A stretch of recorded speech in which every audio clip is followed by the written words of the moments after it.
Camera roll and action. ये जो camera roll action ये क्या होता है? ये क्या था? कोई वीडियो एडिटिंग या वीएफएक्स सीख के बॉलीवुड तक जा सकता है या हॉलीवुड तक जा सकता है? वीएफएक्स सीखने के बाद आज के टाइम पे तो सर मौज है बंदे की, वो तो फिर कुछ भी कर सकता है। तो जब जिसको दिख ही नहीं रहा है कुछ फ्यूचर, तो कैसे किसी को बोल सकता है कि आप इसमें जाओ।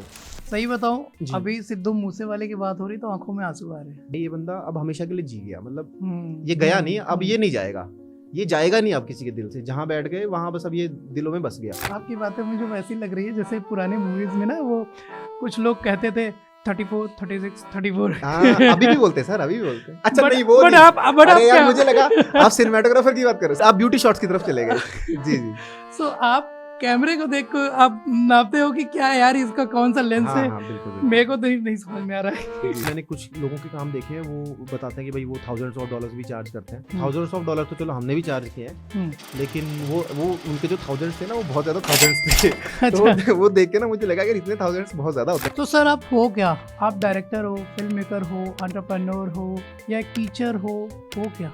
जो रेड कलर है वो हाँ। दो चीजों को डिपिक्ट करता है, hmm. One is romance and other is danger. हालांकि both of them are the same thing. Highest earning capacity कितनी है वीएफएक्स आर्टिस्ट के लिए? क्योंकि सर इंजीनियर्स की ना एक खासियत है, मतलब उनकी एक ताकत है कि वो ना सब कुछ अच्छा करते हैं इंजीनियरिंग को छोड़ के। आपकी अर्निंग सालाना? मेरी रहने अर्निंग दो। वो मैं इनकम टैक्स डिपार्टमेंट को बता देता हूँ सर।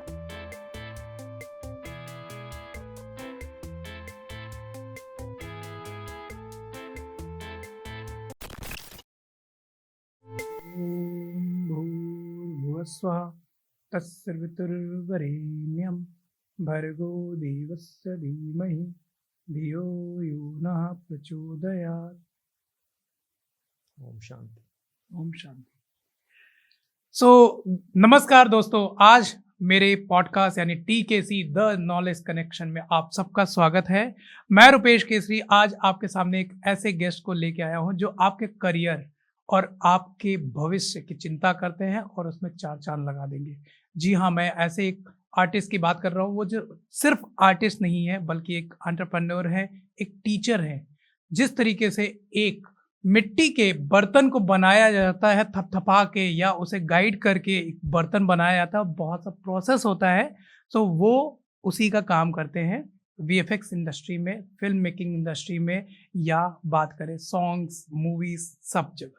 फिल्म मेकिंग से जुड़े एक ऐसे व्यक्ति का आज हम स्वागत करने वाले हैं जो आपको बहुत नॉलेज देंगे। एंजॉय और लिखना चीज़ों को, आपके लाइफ में बहुत काम आएगा। Camera roll and action. Sir मेरा जी। पहला क्वेश्चन यहीं से है, जी, ये जी। जो कैमरा रोल एक्शन ये क्या होता है? ये क्या था? पहले मैं ये जानना चाहूंगा, ये सवाल सोचा किसने है? अभी ये आप में से किस खुराफाती इंसान ने सोचा कि भाई पहले ऐसे पूछेंगे सर से? आपके किसी स्टूडेंट ने ही अच्छा, सोचा अच्छा, है, लग रहा था जो मुझे, लग रहा हमारे था। टीम में से है। जी जी जी। तो वैसे आपको टेक्निकली समझाऊं तो फिल्म में जब हम शूट करते हैं तो कैमरा और साउंड हमेशा अलग रिकॉर्ड होता है, तो उसको सिंक करने के लिए, सिंक्रोनाइज करने के लिए इसका यूज होता है। देना भाई वो प्लेट कहाँ है, आप रखी जो, तो आप इसमें नोटिस भी करेंगे इसके अंदर ना, देखो ये भी लिखा हुआ है कि कौन सा रोल है। रोल पहले यूज होते थे जब फिल्म में फिल्म रोल होता था, तो फिर सीन आ गया, आपका टेक आ गया। तो सीन मान लीजिए 1 चल रहा है और उसके होता था ना टेक 2, टेक 3। अरे कौन है ये, मतलब वो आपने अगर वेलकम मूवी देखी हो हाँ हाँ हाँ कि हाँ, टेक 2, अरे टेक 155, अरे आओ, घोड़े को नहीं बुलाते उधर से। तो ये जो चीजें हैं वो उसका टेक है। फिर यहाँ पे नाम आ जाता है, क्रू का डेट आ गई, वो सब चीजें। और ये जब यहाँ पे क्लैप करता है तो यहाँ पर आपका जब साउंड रिकॉर्ड होगा तो उसमें एक हाई फ्रीक्वेंसी वेव जो है जनरेट होगी, जिससे कि आप अपनी ऑडियो और वीडियो को, इसका विजुअल और उसकी ऑडियो को सिंक कर सकते हो। और उसको वीडियो एडिटिंग करने में भी बहुत एडिट करने में बहुत बहुत काम आती है ये। तो क्या वैसे बात भी यूजुअली जब हम प्रोफेशनली शूट करते हैं, जैसे अभी हम कर रहे हैं, जिसमें कि 2 माइक्रोफोन्स लगे हैं, 2 कैमराज हैं और इनकी सब इक्विपमेंट अलग अलग शूट करेगा, तो इन सब की ऑडियो को और विजुअल को सिंक करने के लिए वो चीज काम आएगी। तो अच्छा कि आपने उसको पहले कर लिया, तो आपके एडिटर्स को भी हेल्प हो जाएगी। जी चलिए, फिर मैं बात करना चाहूंगा सर कि आप मुझे ये बताओ कि वीएफएक्स और एडिटिंग जी। में फर्क क्या है और वीएफएक्स से क्या क्या चीजें हो सकती हैं? पहले वाला, दूसरे वाला क्वेश्चन इजी है कि क्या क्या हो सकती है, तो कुछ भी हो सकता है। पहले तो स्टार्ट वहां से करते हैं, बहुत इजी आंसर है। और डिफरेंसेस क्या है? विजुअल इफेक्ट्स एक थोड़ा सा आप ये बोल सकते हो कि डिटेल्ड और एक स्पेसिफिक सा काम है as compare to video editing. Video editing में जो है स्टोरी टेलिंग ज्यादा होती है कि आप कोई चीज है उसको कैसा दर्शा रहे हैं, कैसा उसकी कहानी क्या बयान कर रहे हो।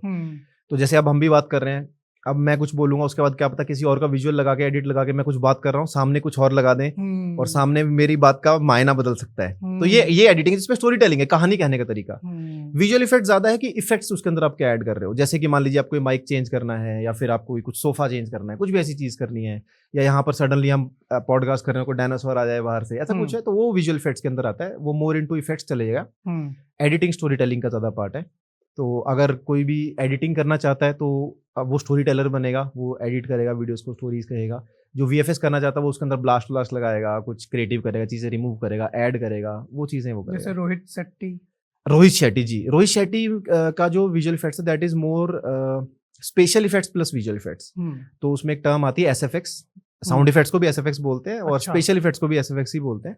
तो एसएफएक्स का मतलब वहां पर हो गया कि स्पेशल इफेक्ट जो ऑन सेट किया गया, जैसे वो गाड़ी ऑन सेट ही उड़ाएगा। अब वीएफएक्स में क्या होगा, वायर्स रिमूव होंगी, अगर गाड़ी का ब्लास्ट हुआ है तो उसमें ब्लास्ट और ऐड होगा ताकि और अच्छा लगे, थोड़ी और डिब्री टुकड़े ऐड होंगे। तो वो एक रोहित शेट्टी का प्लस पॉइंट बन जाएगा कि उसके बाद वो और जो चीजें करेगा वो वीएफएक्स होगा, ऑन सेट जो वो करते हैं दैट इज एसएफएक्स।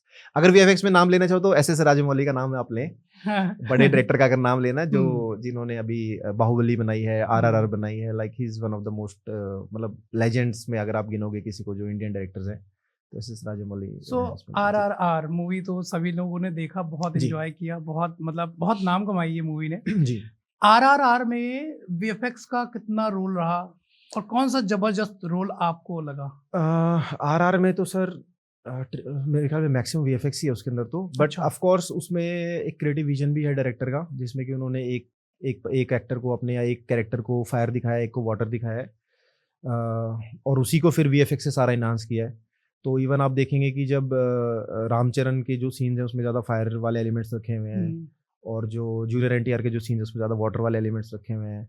और फिर उनमें इवन अभी मैं उसका बीटीएस देख रहा था। अब बीटीएस देखना सर, उसमें क्या है, उन्होंने बताया है कि कैसे उन्होंने प्लान किया हर एक शॉट को। जैसे आपको मैं कुछ शॉट्स बताता हूँ। एक क्राउड का सीन है जिसके अंदर की रामचरण जो है वो जंप करते हैं क्राउड में और मार के किसी को पकड़ के लाते हैं एक बंदे को। तो उसमें पूरा क्राउड एक्सटेंशन, इतने लोगों को वहां पर एक साथ एक्ट करवाना मुश्किल होता है, तो आप एक ना कंट्रोल्ड ग्रुप ऑफ पीपल के साथ एक्ट करते हो, फिर बाकी एक्सटेंड करते हो। ऐसे टाइगर बनाया हुआ है उसके अंदर, तो वो I think one of the most difficult काम है कि एक आप ना किसी जानवर को बनाओ या किसी लिविंग थिंग को आप करो, उसकी एनिमेशन, उसका फर का काम, मसल्स का काम इतना इंट्रिकेट हो जाता है। तो आई थिंक वो मुझे बहुत अच्छा लगा। टाइगर वाला स्पेशली मैं बोलूँगा कि वो वन ऑफ द बेस्ट काम था ना इंडियन फिल्म इंडस्ट्री में जो किसी ने किया होगा। तो फॉरेन के बाद, जैसे मेरे ख्याल में फॉरेन में कौन सी मूवी थी वो जिसमें इरफान खान भी थे, जो जिसमें समंदर में लाइफ ऑफ पाई थी शायद, लाइफ ऑफ पाई में टाइगर था, और उसके बाद जो अगर किसी ने किया तो आई थिंक ये सबसे बेस्ट काम था टाइगर वाला, तो वो बहुत अच्छा था। सो जैसे आरआरआर में एक सीन दिखाया जाता है कि ब्रिज के ऊपर से वो बच्चे को बचाता है। हाँ जी, हाँ जी। सो वो भी वीएफएक्स के थ्रू हुआ है या हाँ, एडिटिंग के थ्रू? उसमें नहीं, उसमें मिनिएचर्स भी उन्होंने यूज किया है, वीएफएक्स भी यूज किया। मिनिएचर्स में क्या होता है, आप एक छोटा सेटअप बनाते हो, जो कि अब जैसे उन्होंने जो ट्रेन ट्रैक और वो बनाना होता है, तो उसमें वो क्या करते हैं, वो ना एक छोटा सेट बनाते हैं उसी का जो बड़ा हुआ है, तो उसका आप मान लीजिए कि 1/16 उसका कर दिया कि 16 गुना उसको छोटा करके शूट किया। अच्छा। उसकी भी एक स्पेसिफिक कैलकुलेशन रहती है कि आप उससे ज्यादा छोटा ना करें, नहीं तो फिर जो जैसे लेंस है उसका फोकल लेंथ है कि वो कितने पास से कैप्चर करेगा। तो अगर ज्यादा छोटी चीज हम बनाएंगे, अगर आप देखेंगे छोटी गाड़ी को जब शूट करते हैं उसकी फोटो खींचेंगे तो बहुत आसपास उसके बहुत ब्लर हो जाएगा, बिकॉज वो छोटा ऑब्जेक्ट है, तो उसका भी एक साइज रखना पड़ता है। तो वो पूरा वीएफएक्स से ही किया है, जिसमें कि मैक्सिमम उन्होंने कुछ शूट भी किया रियल। जूनियर एनटीआर और एक्टर्स का मैं बीटीएस में देख रहा था कि उनको लटकाया, पता नहीं कितने 10-12 दिन तक उनको झुलाया उन्होंने रस्सियों पे। हाँ सर, आप देखना, मजा आएगा आपको। तो बहुत मेहनत एक्टर्स की, तो बहुत मेहनत उसमें। मतलब मुझे देख के ये चीज समझ में आई कि आप जैसे वीएफएक्स कर रहे हैं, ठीक है, पोस्ट प्रोडक्शन में हमें बहुत काम करना पड़ता है, बट आई थिंक ये मूवीज इसीलिए सक्सेस होती हैं और लोगों तक पहुंचती है बिकॉज एक्टर्स का भी उतना ही रोल रहता है, डायरेक्टर्स का भी उतना ही रोल रहता है जितना कि बाकी क्रू का रहता है। तो आई थिंक वो बहुत मजेदार चीज थी, काफी कुछ सीखने को मिलता है, बीटीएस से बहुत सीखने को मिलता है। किसी को भी वीएफएक्स करना है, जाकर के आप बीटीएस देखो, बिहाइंड द सीन देखो, ब्रेक डाउन्स देखो, कैसे चीजें बनती हैं, आपको एक टेक्निक्स और क्लैरिटी मिल जाएगी कि आप कैसे चीजें कर सकते हो। फिर बाकी सॉफ्टवेयर सीखोगे तो आ जाएगा। आपने वीएफएक्स में अपना करियर कैसे शुरू किया? मेरा सर बन गया वीएफएक्स में करियर, मैंने शुरू तो नहीं किया था वीएफएक्स में करियर। मेरी कहानी एक्चुअल में क्या था, मुझे बहुत चीज़ों का शौक था, मुझे म्यूजिक का बहुत शौक था स्टार्टिंग में, तो I wanted to be a music producer. But हुआ ये कि मुझे ऐसा कोई कोर्स ही नहीं मिला म्यूजिक का तो जब मैंने 12th की तो घर वाले बोले कि आपको क्या करना है, तो मैंने कहा मुझे म्यूज़िक करना है, मुझे म्यूज़िक का शौक है, बिकॉज़ मैं सॉफ्टवेयर करता था म्यूज़िक के ना, घर पे बैठा अच्छा। सॉफ्टवेयर में म्यूज़िक बनाता था वैसे ही। तो उन्होंने बोला कि तू क्या अब ढोलक पेटी बजाएगा, बर्बाद हो जाएगा, तो क्या बातें कर रहा है? बिकॉज़ आपको पता है जो इंडियन मेंटालिटी है पेरेंट्स की, जो उनको नहीं पता वो उनकी कंफर्ट ज़ोन है। जैसे मेरे पेरेंट्स को हाँ। पता है कि भई अगर पढ़ेगा लिखेगा कुछ करेगा, ठीक है, गवर्नमेंट जॉब लग सकता है, कोई जॉब लग सकता है, बट उन्हें इंडस्ट्री का नहीं पता, फ़िल्म इंडस्ट्री का, म्यूज़िक इंडस्ट्री का नहीं पता। तो जब जिसको दिख ही नहीं रहा है कुछ फ्यूचर, तो कैसे किसी को बोल सकता है कि आप इसमें जाओ?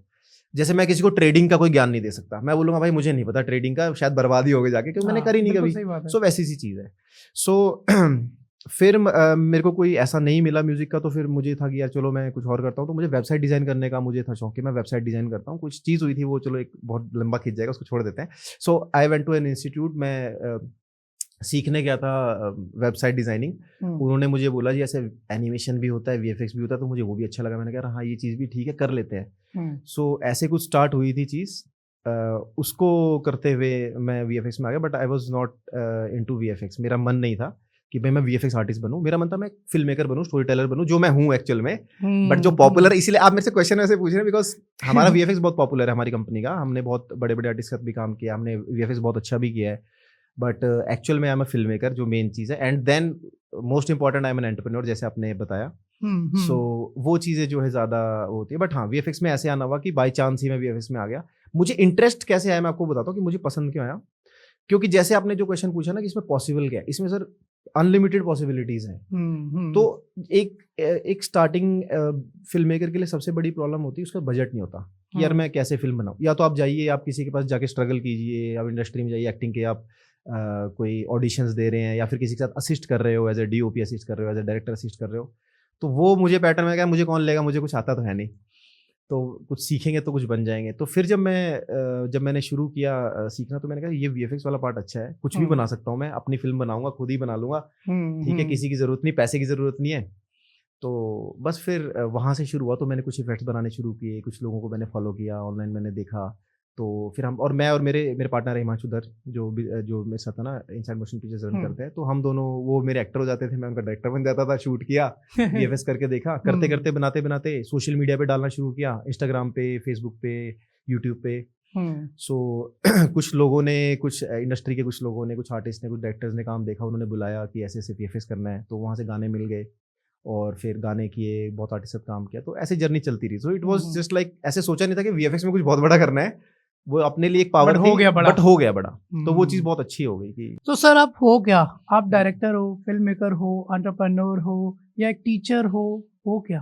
तो जैसे मैं सर पिछले साल तक मैं भी कन्फ्यूज़ था, अभी मुझे क्लैरिटी हो गई है। So the main thing is confusion की मेरे ख्याल से वजह ये होगी कि कोई आपको बोल देता है डायरेक्टर हो और जी, आप जी। डायरेक्टर बन जाते हो और वो फिल्म हिट हो जाती है या सॉन्ग आप बना रहे हो। हाँ, पहले यही चीज़ थी कि सारे काम करता था, तो मुझे खुद भी नहीं पता था कि मैं क्या कर रहा हूँ। बट द थिंग इज़ कि मैं, अगर आप मुझे बिल्कुल एग्ज़ैक्टली पूछोगे, तो मैं एक एंटरप्रेन्योर हूँ। मैं बिज़नेस करता हूँ, काम करता हूँ, और प्रॉब्लम सॉल्विंग मेरा एक बहुत बड़ा, मेरी पावर है कि मैं प्रॉब्लम सॉल्व करता हूँ। तो ये मुझे कब समझ में आया, बिकॉज़ वैसे तो मैं फ़िल्म मेकर हूँ ऑफ़ कोर्स, इन रूटेड मेरा शौक, हॉबी जिसको बोलोगे, हॉबी, पैशन जो मेरा बोलोगे, that is film making. But entrepreneurship को मैं मेन इसलिए बता रहा हूँ आपको, बिकॉज़ एंटरप्रेन्योरशिप मुझे बहुत पसंद है, क्योंकि फ़िल्म मेकिंग में मैंने बहुत प्रॉब्लम सॉल्व किए हैं। जैसे कि मैं आपको एग्ज़ाम्पल देता हूँ उसके अंदर। मेरा इंस्टीट्यूट है inside institute of film making. तो वो एक बहुत बड़ी चीज़ है मेरे लिए, जिसको मतलब आप बोल सकते हो मेरी लाइफ़ का एक गोल है, इंस्टीट्यूट और फ़िल्म कंपनी ऑफ़ कोर्स। तो वहाँ से मुझे वो चीज़ समझ में आई कि मैं डायरेक्ट भी कर रहा हूँ, या मान लीजिए मैं एडिट कर रहा हूँ, वीएफएक्स भी करता हूँ, मुझे साउंड की भी नॉलेज है, मैं सिखा भी रहा हूँ वहाँ पर चीज़ें। तो जो ओवरऑल जो चीज़ है, दैट इज़ अराउंड एंटरप्रेन्योरशिप, कि जिसमें कि आप प्रॉब्लम सॉल्व कर रहे हो। तो मैं आपको पहले इसका बेस से लेके एंड तक समझाता हूँ कि ये मैंने कैसे समझा इस चीज़ को। जब मैंने स्टार्ट किया था, तो इट वाज़ मेजरली कि मुझे फ़िल्म्स बनानी है, एक्टिंग करनी है, वीडियोज़ बनानी है। जैसे मैंने आपको बोला, जब मैं इस फ़ील्ड में आ गया, धीरे-धीरे फिर मुझे लगा कि यार अब मुझे कौन लेगा एज़ एन एक्टर? मेरे पास कोई डायरेक्टर तो है नहीं है। और मैं किसी को अगर एक्टर लूँगा अपनी फ़िल्म में, तो पैसे माँगेगा। अब हिमांशु सर हैं मेरे जैसे फ्रेंड, तो एक है इंसान, लेकिन अगर किसी और को मैं बुलाऊँगा, तो यार दोस्तों को बुला लिया, चलो शूट किया, but it was not professional. तो मुझे लगा कि हाँ यार, मुझे डायरेक्शन भी सीखनी पड़ेगी। फिर मुझे पता चला कि हाँ यार, कैमरा भी है, तो कैमरा कौन चलाएगा? तो मैंने किसी अपने दोस्त को बुलाया, बट वो शूट कर रहा है, बट मुझे लगा यार ये फ़िल्म जैसा तो नहीं लग रहा जैसे फ़िल्म, तो फिर मेरे को कैमरा भी सीखना पड़ा। तो इसलिए मुझे सारी चीज़ें सीखनी पड़ी। और वीएफएक्स ऑफ कोर्स रीज़न, जैसे मैंने आपको बताया, क्योंकि आपकी पावर बढ़ जाती है, फिर अब मैं जैसी मर्ज़ी मूवी बना पाऊँगा। लेकिन लॉन्ग टर्म में फिर मुझे ये समझ में आया कि यार अब मैं इसमें से क्या हूँ जो मैंने सब कुछ सीख लिया, इसमें से मैं कहाँ स्टैंड करता हूँ। तो मेरा हमेशा से ये था कि जब मैं सीख रहा था तो मुझे सिखाने वाला कोई प्रॉपर नहीं था, मतलब मुझे खुद से काफ़ी चीज़ें करके सीखनी पड़ी। तो मुझे था यार अगर मैं एक इंस्टीट्यूट बनाऊँ जो प्रैक्टिकल फिल्म मेकिंग को तवज्जो दे, अगर मैं थोड़ा सा इसमें उर्दू डाल दूँ तो ठीक है। तो उसके लिए फिर मुझे लगा कि हाँ प्रैक्टिकल फिल्म मेकिंग हमें करवानी चाहिए। तो हमने जब शुरू किया था हमारे पास इंफ्रास्ट्रक्चर नहीं था, वो सब चीज़ें नहीं थी, सो हमारे पास इतना महंगा गियर नहीं था। बट अब 2-3 साल के बाद हमने धीरे-धीरे इस्टैब्लिश किया है and we are 100% into practical film making, जिसमें कि हम लोग लाइटिंग से लेके cinematography, art direction, VFX editing, वो तो है ही ऑफ कोर्स, ये सब चीज़ों को हमने इनकॉर्पोरेट करके और एक ऐसा इंस्टीट्यूट अभी हमने डेवलप कर लिया जिसको हम और बड़ा कर रहे हैं, जो कि ये एक बहुत बड़ी प्रॉब्लम सॉल्व करता है इंडिया में, जो प्रैक्टिकल फिल्म मेकिंग वाली है कि आपको, क्योंकि अभी अगर इवन आप इंडस्ट्री में भी अगर आप जाएंगे, मैं मुंबई की बात नहीं कर रहा पहले इंडस्ट्री बोलते ही, बिकॉज मुंबई तो बहुत बड़ा है ऑफ कोर्स और वहाँ पर बहुत ही ज़्यादा नॉलेजेबल लोग हैं, हमसे बहुत ज़्यादा अच्छे टैलेंटेड लोग हैं। बट अगर आप यहाँ रीजनल और लोकल सिनेमा की बात करेंगे, हरियाणवी, पंजाबी हो गया, भोजपुरी हो गया, तो ऐसे इंडस्ट्रीज में पंजाबी में भी बहुत ग्रोथ आ गई है। बट इनमें क्या रहता है कि ना कोई भी ऐसे सीखता है जो लग के सीखता है किसी के साथ, उसको खुद किसी इंस्टीट्यूट या ऐसे जाकर कोई नहीं सीखता, बहुत रेयर ऐसा होता है। तो वो जो सीखते हैं वो अपने गुरु जितना ही सीख पाते हैं, उससे ऊपर नहीं जा पाते, क्योंकि जो गुरु है वो वहीं क्लासेस भी थोड़ी दे रहे हैं, गुरु उनको वहाँ काम कर रहा है, वो साथ साथ वो देख रहा है बस। बट जब आप क्लास लगाते हो तो आपको चीज़ समझ में आती है कि हाँ यार इसका मतलब ये है। तो इसलिए मैंने इंस्टीट्यूट इस्टेब्लिश किया और हमारे इंस्टीट्यूट से अभी अराउंड मेरे ख्याल में 250 बच्चा जो है अभी पढ़ा है। ठीक है, कुछ तो आपके पास काम कर रहा है, कुछ आपके पास काम कर चुका है और काफ़ी, हाँ अभी 250 हो गए स्टूडेंट्स फिल्म मेकिंग में। अभी 5वां साल हमारा अभी कंप्लीट हम 6th ईयर में हम जा रहे हैं। और बस यही था मेन कि प्रैक्टिकल फिल्म मेकिंग को इम्पोर्टेंस देना, और ये जो मैंने प्रॉब्लम सॉल्व की, जो हम हमारी पूरी टीम ने लग के, इवन आज के टाइम पे मैंने जो मेरा रिव्यू है इंस्टीट्यूट का अमंगस्ट जितने भी लोग हैं जो आते हैं हमारे पास, ये जो पहले के स्टूडेंट्स हैं, दैट इज मेजरली कि हम प्रैक्टिकल करवाते हैं। और क्योंकि हमारी प्रोडक्शन कंपनी जिस साथ में इनसाइड मोशन पिक्चर्स, तो साथ में बच्चों को काम करने का मौका मिलता है, उनको लाइव प्रोजेक्ट्स है ना। इवन अभी हमने बहुत चीज़ें ऐड ऑन की अपने इंस्टीट्यूट में, मैं आपको कुछ चीज़ें बताता हूँ। हमारे पास एक टीम है मैवरिक्स नाम से, जिसमें कि 5 से लेके 8 स्टूडेंट्स तक होते हैं एक टाइम पे। स्टूडेंट्स की टीम होती है, स्टूडेंट्स इंटरव्यू लेते हैं। स्टूडेंट जैसे अभी जो एक मैवरिक्स का पहला बैच का मैंने इंटरव्यू लिया, उनको बनाया, अब स्टूडेंट्स इंटरव्यू लेते हैं, नए स्टूडेंट्स को उसमें भर्ती करते हैं। हमारा सारा सोशल मीडिया वही चलाते हैं। अच्छा। हाँ, जिसमें कि शूट करना, एडिट करना, प्लान करना, सारा कुछ वो करते हैं। सिर्फ स्क्रिप्टिंग मेजरली मैं देखता हूँ और पोस्ट मैं करता हूँ। तो वो तो वो रियल लाइफ जितने भी प्रोजेक्ट्स, और अभी मिलियंस ऑफ व्यूज आते हैं अभी हमारी वीडियोस पे, तो वो स्टूडेंट्स का ही काम है सारा। सेकेंडली हमारे पास एक टीम है टाइटन्स नाम से। अच्छा। उसमें भी 5 से 6 स्टूडेंट्स हैं। वो लोग क्या करते हैं, जो भी हमारे पास कमर्शियल प्रोजेक्ट्स आते हैं, जिसमें कि वीएफएक्स का हो गया, इंडिया से इंटरनेशनली जहाँ से भी प्रोजेक्ट्स आते हैं, वो स्टूडेंट्स उसके अंदर काम करते हैं। जो बेसिक वीएफएक्स है सारा वो लोग करते हैं। उसके अलावा हमारे पास अभी जैसे मैंने आपको इस पॉडकास्ट से पहले भी हम बैठे थे तो बात कर रहे थे कि हमने एक फिल्म अभी बनाई है, जो कि करीब 1.25 घंटे की फिल्म है, जिसमें 40 स्टूडेंट्स ने जो है वो काम किया।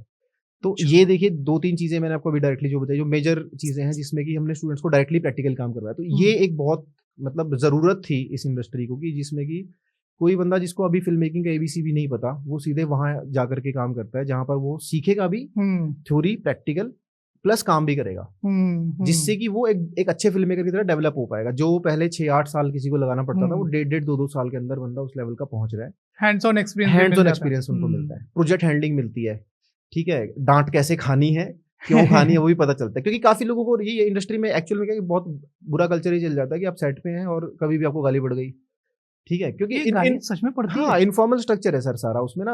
आप तो कह रहे हो गाली पड़ती है, मतलब ऐसी गंदी गंदी गालियां दे देते हैं। क्योंकि क्या होता है, जैसे मान लीजिए, अब मैं किसी को डिमीन नहीं कर रहा, बट स्टिल जो जैसे लाइटमैन है या जो प्रोडक्शन टीम है, उसमें वो लोग मतलब ऐसे ट्रेंड नहीं होते। वो लोग आते हैं, वो काम करते हैं, मतलब उनको सिर्फ काम ढूंढना होता है। बट वो किसी अच्छी कंपनी से जुड़ गए तो उनको जैसे लाइटिंग का काम मिल गया, तो अब आप उनसे ये नहीं एक्सपेक्ट कर सकते ना कि वो उनकी कोई फिल्टर लगा होगा। वो तो मतलब सरेआम बोलते हैं, तो कुछ भी गाली दे देते हैं वो सेट पे, क्या भाई इधर से उठा के लाई, ये कर वो कर। सो वो चलता है इंडस्ट्री के अंदर। और काफी डायरेक्टर्स भी ऐसे हैं जो मतलब कि गाली गलौज कर देते हैं। अच्छा। हाँ, बट डायरेक्टर्स को, चलो मैं खुद भी डायरेक्टर हूं, मैं किसी डायरेक्टर को बोलूँ नहीं, मैं रीजन बताता हूँ आपको, क्योंकि डायरेक्शन थोड़ा सा ना प्रेशर वाला काम है। उसमें क्या होता है, फ्रस्ट्रेट होकर कभी कुछ बोल जाते हो। इवन मेरे साथ भी ऐसा होता है कि मैं सेट पे हूँ तो मैं गुस्सा कर जाऊंगा कभी। बट आई थिंक ये चीज अच्छी है कि हम प्रैक्टिकल फिल्म मेकिंग 1-2 साल में बच्चों को दे रहे हैं, कि वो ना वो प्रेशर समझ पाएंगे कि वो प्रेशर क्या है, चीज़ों को मेन चीज होती है चीज को ना फाइनल रेंडर करके फाइनल आउटपुट निकाल के डिलीवर करना, वो बहुत बड़ी एक रिस्पॉन्सिबिलिटी है। सीखते सीखते समय सीख रहे हैं, हाँ एडिटिंग आ गया, फाइनल प्रोडक्ट कैसे डिलीवर करना है, फाइनल शूट की जो क्वालिटी है वो डिलीवर कैसे करनी है, वो बहुत इंपॉर्टेंट है। तो वो प्रैक्टिकल से सीखता है बंदा, वो रिस्पॉन्सिबिलिटी धीरे धीरे आती है। जी। और यहाँ पे सबसे बड़ी बात है कि आप जीरो से हीरो बनाते हो। बिल्कुल। सो सर अभी जैसे हम फिल्म मेकिंग की बात कर रहे हैं, फिल्म मेकिंग में एक होता है कास्टिंग काउच, जी सच में ये होता है या ऐसे ही है? ये सर मुंबई के शब्द हैं, हम हाँ। पंचकुला में हैं, तो मुझे ये शब्द नहीं पता कि भाई इसमें ये कितना सच है कितना नहीं है। बट जितना आपको इसका पता होगा शायद उतना ही मुझे पता, उससे कम ही पता होगा, बिकॉज मैं कभी मुंबई ऐसा सच गया नहीं हूँ, ना मैं उस इंडस्ट्री में वैसे रहा हूँ। होगा शायद नहीं होगा, मुझे नहीं लगता कि मैं इस काबिल हूँ कि मैं इसका कुछ जवाब दे पाऊँ। बट ये मैं जरूर बोलना चाहूंगा कि कास्टिंग एक बहुत इंपॉर्टेंट पार्ट है फिल्म मेकिंग का, जिसमें आप सही रोल के लिए सही पर्सन को जो है असाइन करते हो, कि किसी को सिलेक्ट करते हो। जैसे अभी हमने फिल्म बनाई तो उसमें हमें फादर का रोल के लिए किसी को चाहिए, या फ्रेंड्स के रोल के लिए चाहिए, तो उसमें 3 दोस्त होते हैं हमारी कहानी के अंदर। कहानी तो रिवील नहीं करूँगा, बट 3 दोस्त होते हैं। तो जो 3 दोस्त हैं उसमें हर एक का एक अलग स्ट्रक्चर है, कि किसी की पर्सनैलिटी कुछ है, किसी की पर्सनैलिटी कुछ है। तो वैसा बॉडी स्ट्रक्चर, बातचीत, हाव भाव, उस कैलिबर का बंदा ढूंढना वो एक कास्टिंग डायरेक्टर का काम है, जो कि बहुत इंपॉर्टेंट काम है। तो अच्छा, कास्टिंग डायरेक्टर अलग होता है? हाँ, जो कास्टिंग करता है। ओके। हाँ, तो कास्टिंग डायरेक्टर का काम होता है कितने कि डायरेक्टर्स होते हैं एक फिल्म में? डायरेक्टर एक तो डायरेक्टर, मेन डायरेक्टर होता है जो हाँ। फिल्म बनाता है। एक आर्ट डायरेक्टर होता है जो सेटअप, लोकेशन उसको देखता है।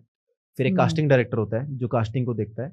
फिर एक प्रोडक्शन डिजाइनर होता है, उसको प्रोडक्शन मैनेजर भी लोग बोलते हैं, प्रोडक्शन डायरेक्टर भी बोल सकते हो, जो प्रोडक्शन डिजाइन करता है कि यहाँ से सामान वहाँ कैसे जाएगा, सारा क्रू कहाँ रहेगा, खाना कैसे पहुंचेगा सेट पे, उसका वो काम होता है। तो काफी तरह के डायरेक्टर्स होते हैं एक मूवी को बनाने में या फिल्म मेकिंग के अंदर, जिनका सबका रोल बहुत इंपॉर्टेंट होता है चीज को बनाने में। बहुत सारे डायरेक्टर हैं। नहीं बड़ा जी, मजा आ रहा है सर मुझे, मतलब मैं अपने ऑफिस से रिलेट कर पा रहा हूँ जी कि एक एचआर वाला है, हाँ, एक बिल्कुल काउंसलिंग डिपार्टमेंट वाला है, हम्म। एक वीडियो एडिटिंग में है, ग्राफिक्स जी। में। तो इसी तरीके से फिल्म मेकिंग में सबके अलग अलग रोल्स हैं। जी। ऐसा नहीं है कि एक डायरेक्टर है वही सारा चीज करवा रहा है। हाँ। अभी तक तो मेरे दिमाग में यही था कि एक ही डायरेक्टर है वही सबको करा रहा है, पॉसिबल ही नहीं है। डायरेक्टर देखिए, अब सेट पे सब पहुंच गए, सारे डायरेक्टर्स पहुंच गए। डायरेक्टर का काम ये कि इनको ये बताना कि भाई अब आपको क्या करना है बस। ओके। हाँ, मतलब वो खुद शायद कुछ भी ना करे, सारे इसके अलावा डायरेक्टर्स को सिंक करना जी। यही डायरेक्टर का काम है। आपने वो जैसे ओपेरा वगैरह सुना होगा, या कभी म्यूजिक का आपने कभी देखा होगा ना, एक बंदा डंडी लेके ऐसे कर रहा होता है। हाँ वो तो अब मैं जब मैं म्यूजिक सीख रहा था तो मेरे सर थे, तो सर कहते हैं कि देखा तुमने वो बंदा वो ऐसे करता है। मैं कहा हाँ सर देखा। तो कह रहा कुछ नहीं करता पता तुम्हें। मैंने सर कुछ नहीं करता मतलब। तो वो कहते हैं कुछ नहीं करता मतलब ये कि अगर वो ये नहीं करेगा तो भी लोग चलेंगे, ऐसी बात नहीं है। बट उसका काम ये रहता है कि सबको सिंक में रखना, ऑर्गेनाइज रखना।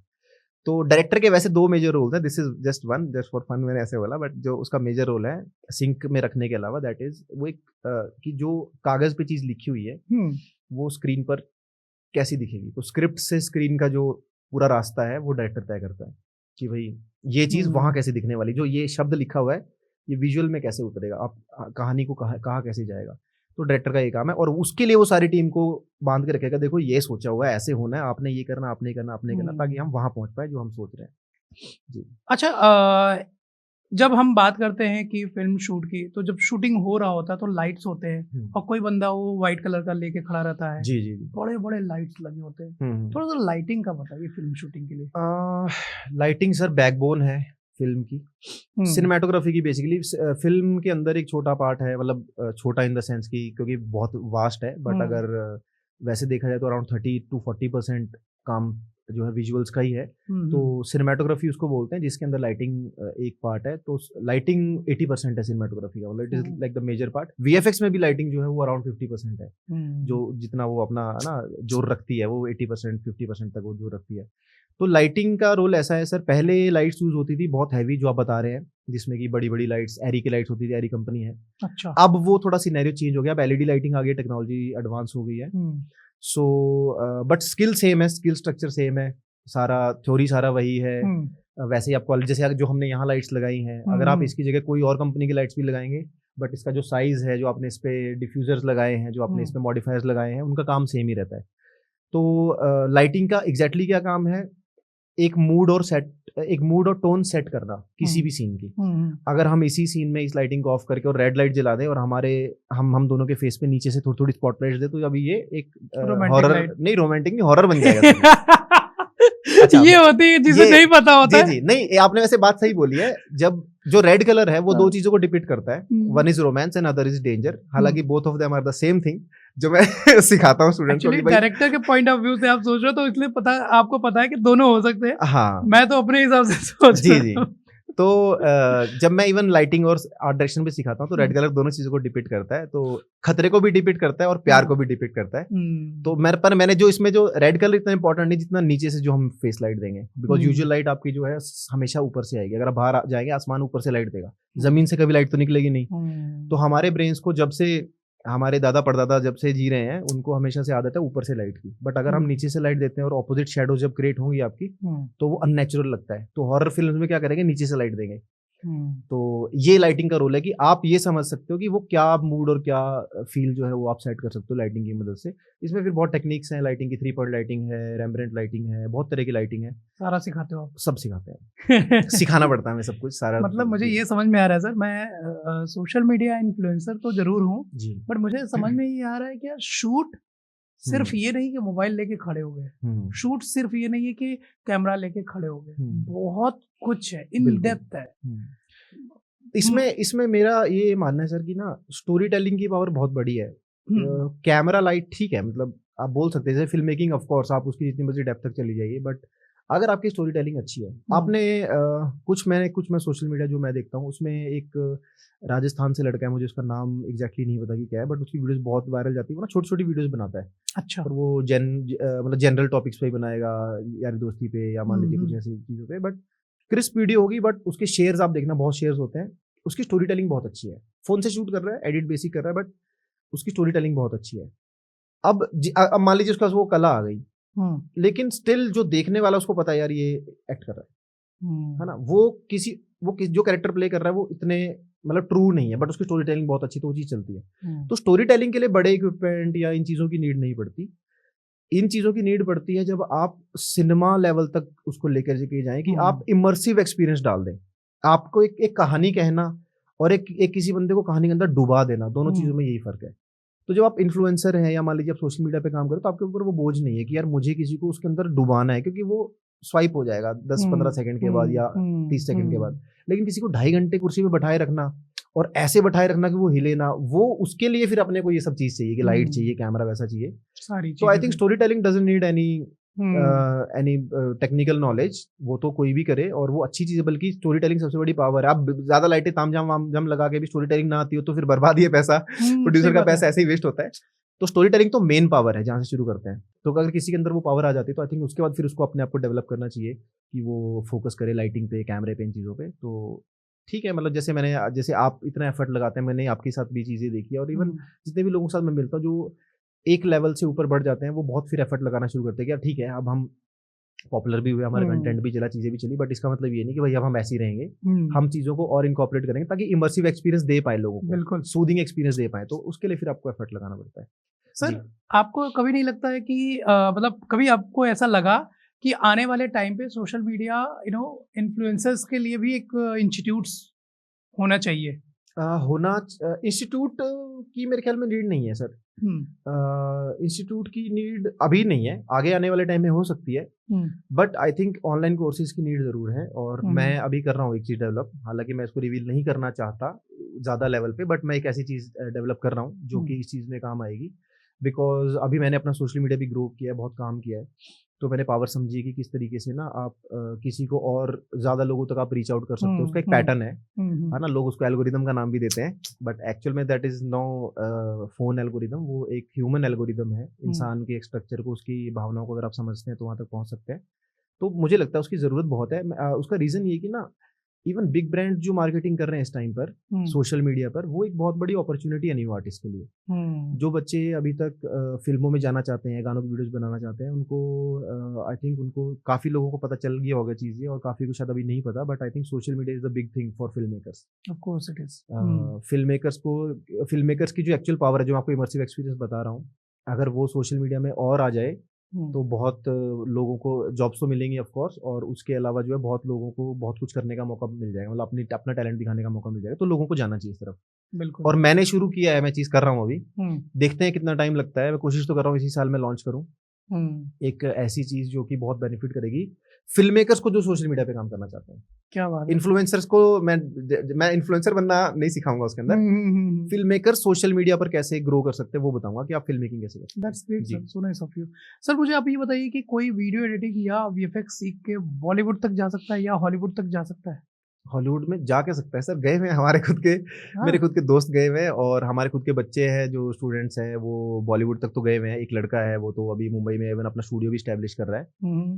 तो काफ़ी लोग हैं जो हम मेरे मतलब दायरे में ही है जो मुझे पता है जो उस लेवल तक पहुंचे हैं, तो ऑफकोर्स जा सकते हैं सर, इतना मुश्किल नहीं है। मैं तो आपको बताऊंगा मतलब ये फीलिंग ऐसी होती है जैसे जब हमारा पहला गाना टीवी पे आया या जब हमने देखा कि यार हमारे इतने लाइक्स आ रहे जो हमने काम किया उसके ऊपर या लोग उसको अप्रिशिएट कर रहे हैं, तो ऑफकोर्स खुद को यकीन नहीं होता। बिकॉज मैक्सिमम बंदा इस देश का ऐसा है जो एक ऐसे बैकग्राउंड से आता है जिसको अभी वाला नहीं बोलूंगा, अपनी जनरेशन बोल रहा हूँ जो मतलब मेरी जनरेशन है कि हम लोग गांव से या वैसे आए तो हमने फिल्मों को ऐसे देखा होता कि यार ये तो मतलब फिल्म वाले लोग हैं, वैसा टाइप रहता है कि एक बहुत है ना दायरा वो महसूस होता है। और मैं आपको बताऊंगा मेरे को बहुत अच्छी फीलिंग आई जब मैंने गांव में जाके शूट किया। मैंने अपने गांव जाके शूट की थी जो फिल्म अभी हमने शूट की, मेरे गांव में शूट हुई है वो। हाँ मतलब मैक्सिमम पार्ट उसका 70% तक। तो वहाँ पे गांव के लोग जिस वजह से वो मुझे देख रहे थे तो वो मैं वैसे महसूस कर रहा था कि यार अगर मैं किसी को देखूंगा अगर फिल्म वाले बंदे को तो मैं कैसे देखूंगा। तो मुझे बहुत प्यारा लगा वो चीज़ कि हाँ यार शायद मैंने कुछ अचीव किया लाइफ में। तो वो I think that is one of the मतलब जिसको बोलोगे ना कि मेरे लिए एक बिलीविंग पॉइंट था कि हाँ यार अगर मैं ये किसी की नज़रों में ये चीज़ ला सकता हूँ कि उसके दिल में ऐसी कोई चीज़ है ना भावना जगा सकता हूँ, तो फिर कुछ भी कर सकता है कोई भी इंसान। तो ऑफकोर्स अगर आपका पैशन है, आपका टैलेंट है तो और आपका मन है, अगर आप डेडिकेटेड हो तो आप कहीं पर भी पहुंच सकते हो। इवन बॉलीवुड हॉलीवुड कोई ज़्यादा दूर नहीं है चीज़। मैं 2003 में अपनी बहन और मम्मा के साथ गया था मुंबई जी। तो जब वापस आया तो मेरे से दोस्त मुझसे पूछ रहे थे कि शूटिंग पे था। जी जी जी। मैं वही फील कर पा रहा हूँ कि लोग पहले मतलब ये तो 2003 की बात है, जब 1980 में मेरे पापा अपने जवानी में जब गए होंगे तो उनको क्या लगता होगा कि यार मुंबई आए हैं और शूट ना देखें, वापस कैसे चले जाए, लोग क्या कहेंगे। जी जी जी, वो तो फेमस है, गढ़ है बिल्कुल फिल्म मेकिंग का। जी। तो आज के टाइम पे तो शूट बहुत जगह हो रहा है और मे बी इसका एक रीजन ये है कि आज के टाइम पे हर किसी के पास कैमरा है, लेकिन किन इक्विपमेंट्स का होना बहुत जरूरी है सही शूट करने के लिए, वो बताओ। सही शूट करने के लिए सर इक्विपमेंट कोई भी हो चल जाएगा, बट एक लेवल पे पहुंचने के बाद फिर इक्विपमेंट का जो है नीड पड़नी शुरू हो जाती है। जैसे मैंने आपसे पहले बात की, तो शुरू अगर कोई कर रहा है तो मैं उसको सजेस्ट करूंगा कि आप जो मर्जी इक्विपमेंट खरीदो जो आपके बजट में हो, कोई फर्क नहीं पड़ता उससे। जब आपको लगे कि भाई अब मेरा टैलेंट इस इक्विपमेंट से बाहर निकल गया, अब ये इक्विपमेंट संभाल नहीं पा रहा मेरे टैलेंट को या मेरी स्किल को, या जो मैं रिजल्ट निकालना चाहता हूँ नहीं निकल रहा इससे, फिर आपको एक अच्छे गियर में इन्वेस्ट करना चाहिए। तो शुरू आप कर सकते हैं एक अच्छे कैमरे, एक अच्छे लेंस से। उसमें आप लेंस को प्रायोरिटी दो रादर देन कि आप कैमरा को, बिकॉज आपको शूट उससे करना है। उसका रीजन मैं लाइटिंग पहले इसलिए नहीं बोला, हालांकि lighting is the more important part. Lighting में इसलिए नहीं बोल रहा बिकॉज लाइटिंग को सीखने में ज़्यादा टाइम लगेगा, और दूसरा है कि आप लाइटिंग मुझे नहीं पता कितना करोगे, नेचुरल बाहर जाने के बाद लाइटिंग फेल हो जाती है बाहर, तो फिर नेचुरली शूट करना है। तो शुरू आप अच्छे कैमरा से करो, उसके बाद आप फिर जब आपको लगे हाँ मैं आउटडोर का सारा कुछ सीख चुका हूँ, फोटोग्राफी के प्रिंसिपल सीख चुका हूँ, फ्रेमिंग कैसे करनी है, मुझे टेक्सचर्स का नॉलेज आ गया है, मुझे बैलेंस पता चल गया, लीडिंग लाइन्स पता चल गया, ऐसी ऐसी चीज़ें मुझे पता चल गई है, मैं अच्छी फोटोग्राफी करने लग गया हूँ, वीडियो शूट करने लग गया हूँ, देन फिर आप एक गिम्बल खरीद सकते हैं अच्छी, जो आपके कैमरा मूवमेंट्स को और स्मूथ कर दे, आप और सिनेमैटिक शॉट्स ले सको। फिर जब आप इससे ऊपर बढ़े फिर आप एक अच्छा लाइट किट जो है वो खरीद सकते हैं, तो जिससे कि फिर आप इंडोर में अच्छा काम कर सकें, मूड एंड फील बना सकें। और अगर आप ये तब है जब आप विदाउट डायलॉग्स वाली चीज़ें शूट कर रहे हैं, फॉर एग्जांपल आप वेडिंग शूट करते हैं या फिर आप म्यूजिक वीडियो शूट करते हैं जहाँ पे साउंड बनाया है या फिर आपको साउंड लगाना है। बट अगर आप other side of film making जाएंगे या फिर other side of social media इन चीज़ों में जाएंगे जहाँ पे डायलॉग्स का काम है, जैसे हम बैठे हैं, तो एक अच्छे माइक पे इन्वेस्ट करें, कैमरा से पहले माइक पे इन्वेस्ट करें। अगर ऑडियो अच्छी है तो वीडियो और अच्छी लगेगी। यूजुअली ऑडियो 60-70% पार्ट होता है एक वीडियो का। अगर आवाज़ बेकार है वीडियो अच्छी है तो कोई फायदा नहीं, आवाज़ अच्छी है वीडियो ठीक ठीक है तो चल जाएगा स्टिल। तो आप ऑडियो गियर पे अच्छा इन्वेस्ट करें। काफ़ी कंपनी के माइक्स हैं, अभी इधर लगा हुआ है, शोर बोल देता मैं किसी और कंपनी का नाम लूंगा, ठीक है, किसी नहीं, काफ़ी कंपनीज है, शोर है, रोड है, और सस्ती कंपनीज भी हैं वो भी बनाती हैं माइक्स। आप अपने बजट के अकॉर्डिंग ले सकते हैं, बट आई थिंक अगर कोई इन्वेस्ट करने लगा है तो फिर बजट नहीं देखना चाहिए। स्टार्टिंग में आप एक अच्छा, जितना आपका मैक्सिमम आप स्ट्रेच कर सकते हो उस हिसाब से आप एक बार इन्वेस्टमेंट कर लो। रीजन बिंग फिर आपको लॉन्ग टर्म तक वो चीज़ ना बेनिफिट देगी और आपकी क्वालिटी अच्छी रहेगी। मैं हमेशा बिलीव करता हूँ कि अपने आप को अपग्रेड करना चाहिए, जी, यहाँ से भी और यहाँ यहाँ से भी। बिल्कुल सर। मतलब नॉलेज भी चाहिए आपको, अपग्रेड हमेशा करते रहो और गियर्स आपको करना पड़ेगा। मतलब हमने स्टार्ट किया था तो हमने 150 रुपए का माइक लिया था, फिर उसके बाद हमने कम से कम मुझे लगता है आज तक लाइफ में मैंने 40-41 आराम से माइक्स चेंज कर चुके होंगे। शुरुआत जब वो वाले माइक, मोबाइल वाले भी माइक यूज किए, जी जी 150 वाला भी माइक यूज किया, ठीक है। जैसे जैसे लोगों का प्यार आता गया, हाँ बिल्कुल, हम अपग्रेड करते गए। और वो चीज यही चीज है सर, जैसे मैंने आपसे पहले ही बात की थी ना, कि जो इंसान इन्वेस्ट करता है फिर अपने आर्ट के अंदर वो ग्रो करता है। काफी लोग ये सोचते हैं कि यार सस्ता खरीदा ठीक है, अब पैसा आ गया तो मैं पैसे से अब कुछ और खरीद लूँ, मैं महंगा फोन खरीद लूँ, कुछ और खरीद लूँ, इधर उधर इन्वेस्ट कर दूँ। उससे पहले आई थिंक आपको अपने गियर पे इन्वेस्ट करना चाहिए, जो चीज आपको इनकम दे रही है। जैसे हम बात भी कर रहे थे कि मकान से पहले दुकान जरूरी होती है यूजली, तो ये एक बहुत अच्छी फिलॉसफी है। अगर आप देखिए, एक स्किल होना और एक स्किल से कोई चीज को डेवलप करना वो डिफरेंट है। Business is a different thing, art is a different thing. उसको मर्ज करना जिसको आता है वो अच्छा है। और ये सिर्फ मैं बिजनेस के लिए नहीं बोला, सिर्फ एंटरप्रेन्योरशिप के लिए नहीं बोल रहा, इवन ये जॉब के लिए भी है, फ्रीलांसिंग के लिए भी है, सब लोगों के लिए है। आप अगर अपने अंदर इन्वेस्ट करते हैं, अपने स्किल के अंदर, अपने टैलेंट के अंदर, उसमें इक्विपमेंट्स भी आ गए और खुद भी आ गया, तो आप ग्रो करते हो। नहीं इन्वेस्ट करते हो, सिर्फ मजे मस्ती वाली चीज़ों में ही पैसा खर्चे जाएंगे अगर हम, तो वो घूम फिर के वो आपको इतना बेनिफिट नहीं देगी। एक टाइम तक मजा आएगा। वो मैंने कहीं पोस्ट भी देखी थी कि the road to heaven looks like hell and the road to hell looks like heaven, कि जब है ना, नर्क का रास्ता जो है वो स्वर्ग जैसा लगता है कि मौज ही मौज चल रही है, पर जाके फिर एकदम बर्बाद होता है। तो आई थिंक एफर्ट लगाना बहुत जरूरी है, थोड़ा सेंसिबल रहना बहुत जरूरी है, अच्छी चीजों में इन्वेस्ट करना बहुत जरूरी है। वीएफएक्स सीखने के बाद क्या करियर ऑप्शंस खुल जाते हैं? वीएफएक्स सीखने के बाद आज के टाइम पे तो सर मौज है बंदे की, वो तो फिर कुछ भी कर सकता है। मैंने ना एडिटिंग का इवन बहुत स्कोप है, वीएफएक्स से ज्यादा भी मैं बोलूंगा कि एडिटिंग के मेरे पास क्वेरीज बहुत है। अब मैं अगर ज्यादा अर्निंग या उसके मामले में बात करें तो of course VFX is a better option. But अगर अच्छी अपॉर्चुनिटी आपको शॉर्ट टाइम में अगर आपको चाहिए तो I think editing is a very good option. क्योंकि एडिटिंग की मेरे पास आप समझ लो डेली एक दो क्वेरीज आ जाती है सोशल मीडिया से कि कोई ना किसी को चाहिए। मतलब पिछले अभी 6 महीने में आप समझ लो हद से ज्यादा क्वेरीज पड़ी हैं। मतलब मेरे पास आर्टिस्ट कम है, क्वेरीज ज्यादा है। अच्छा, हाँ, कि हमें एडिटर चाहिए या फिर हमें है ना क्रिएटिव पर्सन चाहिए। तो वीएफएक्स के बाद तो आपकी ऑप्शन खुल जाएगा। आई थिंक आपको एडिटिंग प्लस वीएफएक्स सीखना चाहिए, क्योंकि आपको स्टोरी टेलिंग भी आएगी फिर। और इवन हमारा जो एडिटिंग का भी कोर्स है 6 महीने वाला भी, उसमें भी हमने कुछ वीएफएक्स का पार्ट रखा हुआ है, मतलब आफ्टरवर्ड्स रखा हुआ ताकि आप वीएफएक्स भी सीख सकें। तो वीएफएक्स के बाद बहुत अपॉर्चुनिटीज हैं, स्पेशली सोशल मीडिया से रिलेटेड जल्दी वाली अपॉर्चुनिटीज। और अगर आपको हायर लेवल पे जाना है तो आप हॉलीवुड तक एक अगर स्पेशलाइजेशन कर लेते हैं एक अच्छे लेवल की, तो आप हॉलीवुड तक जा सकते हो। बॉलीवुड आप बहुत इजीली जा सकते हो, क्योंकि आजकल बॉलीवुड में जॉब बहुत इजीली वीएफएक्स आपको मिलेगी। बिकॉज अभी ये इंडस्ट्री, पहले था ये इंडस्ट्री एक्सप्लोर हो रही है, अभी एक्सप्लोर हो चुकी है। मेरे ख्याल में पिछले साल की जो भी पॉपुलर मूवीज होंगी, जितनी भी आप नाम लोगे, कोई ऐसी मूवी नहीं हुई जिसमें वीएफएक्स ना यूज हुआ। पहले थोड़ा ऐसा था कि हाँ 50-50 चलता था, अभी तो 100% होगा कहीं ना कहीं विजुअल इफेक्ट जो यूज हो रहा है। तो I think that is a very nice thing कि अच्छा करियर ऑप्शन है कोई अगर चूज करना चाहिए। बट टैलेंट बहुत जरूरी है इसके लिए। और टैलेंट मैं ये नहीं बोलूंगा कि तुम्हारे अंदर होना चाहिए, आप डेवलप भी कर सकते हो। स्किल और टैलेंट डेवलप किया जा सकता है। अगर आपको लगता है कि पैशन है, मैं रुका रहूंगा भाई 3-4 साल में, अगर कुछ भी नहीं बना तो भी मैं टिका रहूंगा, मैं अपनी स्किल को उस लेवल तक कर लेकर के जाऊंगा, तो फिर आप आए इस इंडस्ट्री में, किसी भी इंडस्ट्री में।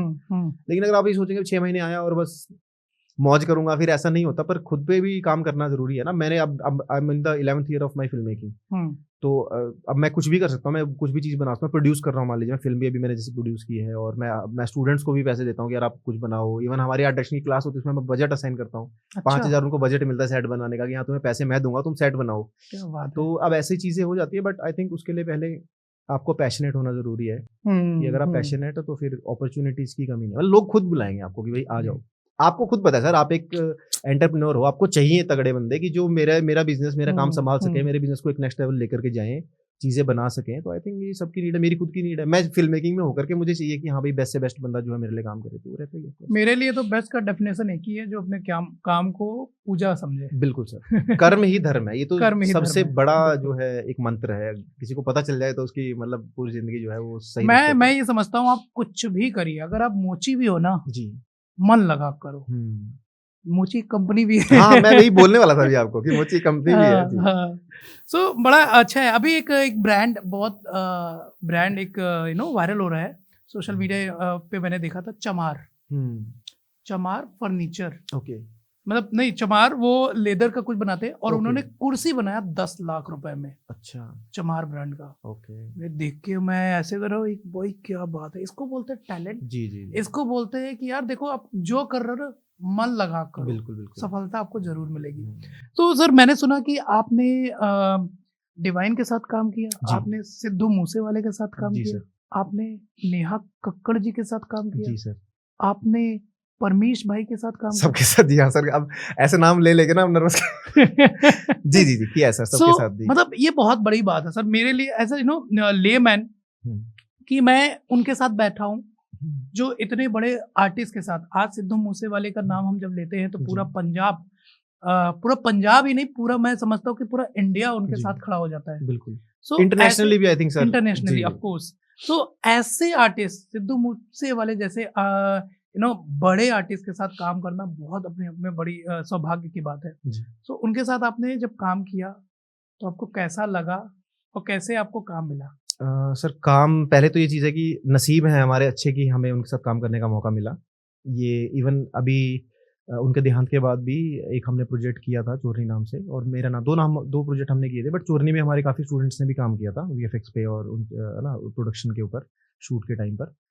तो वहाँ पर मुझे ये फ़ील हुआ कि मैं कितना लकी हूँ या मुझे कितनी अच्छा ऑप्शन मिला, बिकॉज़ काफ़ी स्टूडेंट्स ने मुझे ये बोला काम करने के बाद कि सर, मतलब उन्होंने हाथ जोड़ के बोला कि सर, हमारा सपना आपने पूरा कर दिया कि हम सिद्धू भाई के लिए काम कर पाए।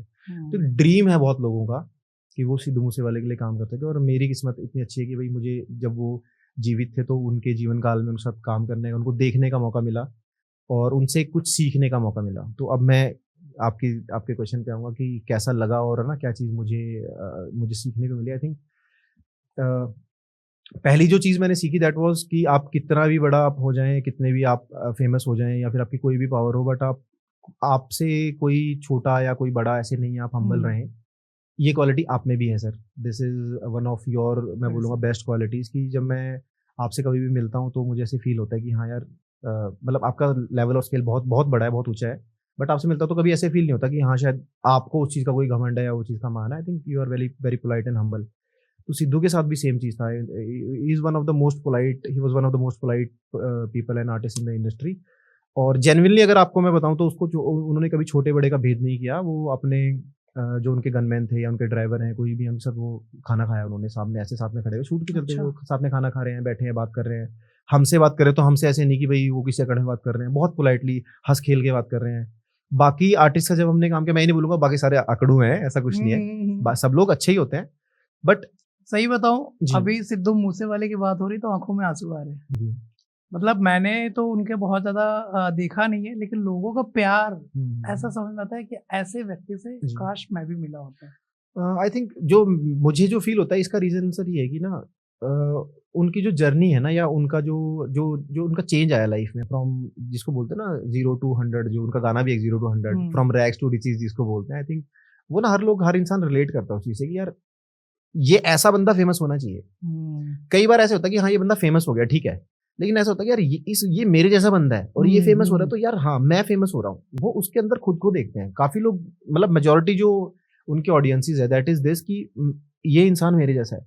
और वो तभी हो पाया, जैसे मैंने आपको बताया ना, बिकॉज़ वो वैसे बिहेव करते हैं जैसे आप और मैं बिहेव करेंगे। नॉर्मल जो लोग हैं, जिस वे से वो करेंगे, वो स्टारडम और वो सुपरस्टार वाला वो चीज़ नहीं है कि यार।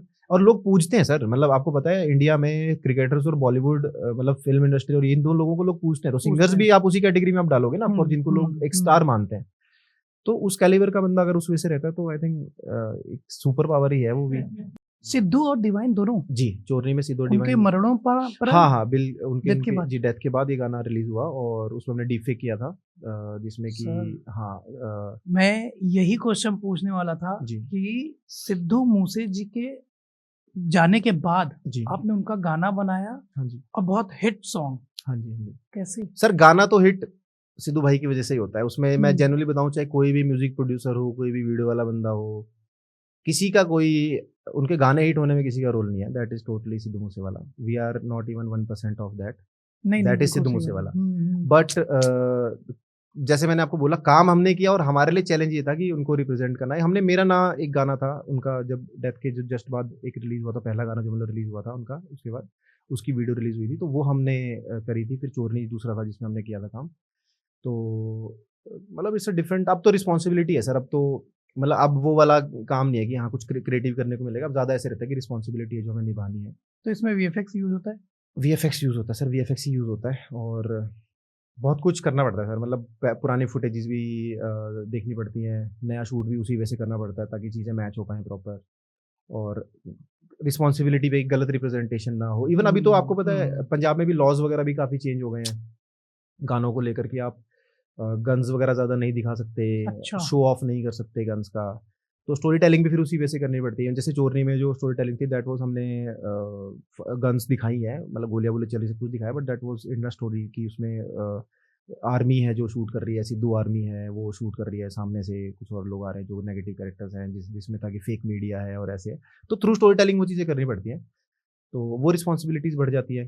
और ऑफ कोर्स सिद्धू भाई की रिस्पॉन्सिबिलिटी तो है ही है कि है ना, वो चीज़ें हमें देखनी पड़ती हैं, तो ठीक है। But I think coming to the major part ये है कि we are blessed to work with him, और अभी रिस्पॉन्सिबिलिटी है मिली है उसके लिए भी हम ब्लेस्ड ही फील करते हैं कि हमें वो चीज़ मिली है, और I think never ending legacy है। मैं आपको एक बहुत अच्छा किस्सा सुनाता हूँ सर, मुझे ना बहुत जैसे हम जब सिद्धू भाई की डेथ हुई तो सब लोगों को ना 101% हर बंदे के दिल में ये था कि यार ये बंदा मरा नहीं है, ये बंदा अब हमेशा के लिए जी गया, मतलब ये गया नहीं, अब ये नहीं जाएगा, ये जाएगा नहीं अब किसी के दिल से, जहाँ बैठ गए वहां बस अब ये दिलों में बस गया।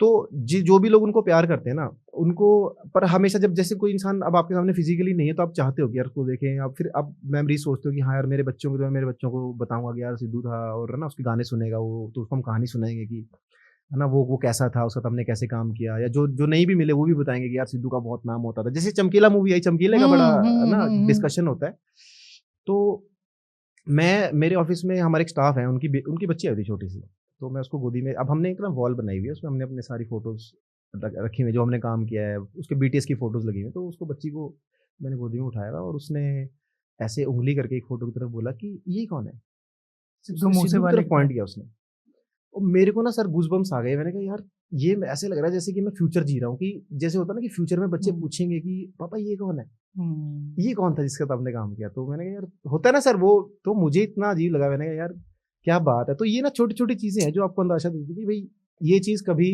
मतलब he will never die sir, अब वो लाइफ लॉन्ग हो गया, वो हमेशा के लिए बस हिस्ट्री में जिसको बोलते हैं ना सुनहरे अक्षरों में लिखा बिल्कुल है। सही बात है सर, जी उनके प्यार करने वालों के लिए भी और सबके लिए। अच्छा जी। मुझे एक चीज बताइए कि सिद्धू मूसे वाले का अभी और कोई फ्यूचर सॉन्ग आप लेके आने वाले हो? सर सिद्धू भाई के साथ यही चीज होती है कि हम कुछ बोल नहीं सकते कुछ बता नहीं सकते। अच्छा, बहुत कुछ जी ध्यान में रखना हाँ पड़ता है। हाँ, नहीं मतलब बता नहीं सकते इन द सेंस ये होता है कि अभी मैं कुछ बोल जाऊँ, कमिट कर दूं, गाना डिले हो जाए, या फिर जो जिन जिन लोगों के साथ हम काम कर रहे हैं वो बोले यार ये चीज़ नहीं रिवील करनी थी, ऐसा कुछ नहीं बोलना था, तो I think that will be something कि फ्यूचर के लिए मैं कुछ नहीं बोलूँगा। बट हाँ ये मैं ज़रूर बोलूँगा कि गाने एक दो मैंने ऐसे सुने जो अभी नहीं रिलीज हैं, तो हैं चीज़ें, मतलब बहुत गाने आएंगे उनके फादर ने बोला है हर 6 महीने में कोई गाना ऑफकोर्स रिलीज करेंगे, तो उनके बहुत गाने हैं जो भी बचे हैं, तो काफ़ी सालों तक तो he will live through his songs only. तो जब आप वीएफएक्स करते हैं तो जी। उसमें एक टर्म आता है सीजीआई। जी सर। सीजीआई क्या होता है? CGI is computer generated imagery, जो कि टोटली कंप्यूटर में बनाई गई चीज़ है। VFX इज विजुअल इफेक्ट्स, जिसमें आप चीज़ों को शूट करते हो, ग्रीन स्क्रीन पे शूट कर सकते हैं, लाइव शूट कर सकते हैं, चीज़ों को मिक्स कर सकते हैं। CGI में आप कंप्यूटर से चीज़ों को जनरेट करते हो, VFX में भी कंप्यूटर यूज होता है, बट CGI में टोटली कंप्यूटर यूज होता है कि आप सारा कुछ जो है वो कंप्यूटर से ही चीज़ें बनाते हो। तो मान लीजिए जैसे ये ग्लास है, या फिर ये सोफा है, या माइक है, कोई भी चीज़ है जिसको आप बनाना चाहोगे, है ही नहीं मान लीजिए यहाँ पर, आपको उसको प्लेस करना है यहाँ पर, तो या तो आप इसकी कोई फोटो या वीडियो लगा सकते हो, या फिर आप इसको पूरा 3D में कंस्ट्रक्ट करके यहाँ पे लगा सकते हो, लाइटिंग मैच कर सकते हो, तो वो CGI माना जाएगा, ये कंप्यूटर से जनरेटेड चीज़ है। जी, तो ये इसको CGI बोलते हैं यूजुअली। अभी CGI बहुत पॉपुलर है, ब्लेंडर जैसे सॉफ्टवेयर हैं, अभी ब्लेंडर सॉफ्टवेयर में एक मूवी बनी है जो कि ऑस्कर विनर है एनिमेशन में, तो इंडस्ट्री स्टैंडर्ड ही बन गया ब्लेंडर अब। वैसे पहले ब्लेंडर को इंडस्ट्री स्टैंडर्ड नहीं बोलते थे सॉफ्टवेयर को, तो कोई भी अगर CGI में जाना चाहता है तो आई think you should use blender, एक अच्छा सॉफ्टवेयर है। बाकी और भी सॉफ्टवेयर है, बट ब्लेंडर फ्री है, इजी टू यूज है, और अभी उसकी डिमांड, उसकी क्वालिटी बहुत अच्छी हो गई है। जी। हमारे यहाँ अभी कुछ डॉक्टर्स, कुछ साइंटिस्ट आई गेस कि इस पे काम कर रहे हैं एक इमेजिनेशन पावर पे, जैसे कि मेरी माताजी नहीं है जी लेकिन मैं अपनी माताजी से बात कर पाऊंगा, ओके। ऐसा कुछ पावर, या मेरे कोई मतलब मेरा भैया है इस समय मान लीजिए यूपी में इलाहाबाद में बैठे हुए हैं और मुझे बात करनी है। आज हम मोबाइल से तो बात कर ही सकते हैं, वीडियो से फेस टू फेस, लेकिन आने वाले टाइम पे ऐसा हो जाएगा कि हम टच करेंगे और बात कर पाएंगे, जैसे मूवीज वगैरह में दिखाया गया कई बार। तो ये सब जो दिखाया जाता है मूवीज वगैरह में इतनी हाई लेवल की चीजें सोचते हैं, सो ये एक्चुअल में कोई सोचता है या मतलब कैसे डायरेक्टर कैसे दिमाग में आता है? डिफरेंट डिफरेंट चीज़ें हैं सर। एक्चुअल में तो सब कुछ रिमिक्स है। जो सच्चाई है इस दुनिया की, that is everything is remix. कोई भी हवा में से कोई चीज़ नहीं निकाल के लाता, रेफरेंसिंग होती है हर चीज़ की। कोई आप देखते हो चीज़, उसको मॉडिफाई करते हो। जैसे बोलते हैं ना, प्लेन है तो वो पंछी से बनाया, उसके डिज़ाइन को देख के। तो फिल्म मेकिंग में और आर्ट में भी सारा कुछ ऐसे ही होता है। आप खुद से कोई चीज़ नहीं बनाते, रेफरेंस यूज़ करते हैं। काफ़ी लोग रेफरेंस को डिट्टो कॉपी करते हैं, तो उसको कॉपी करना बोल देते हैं।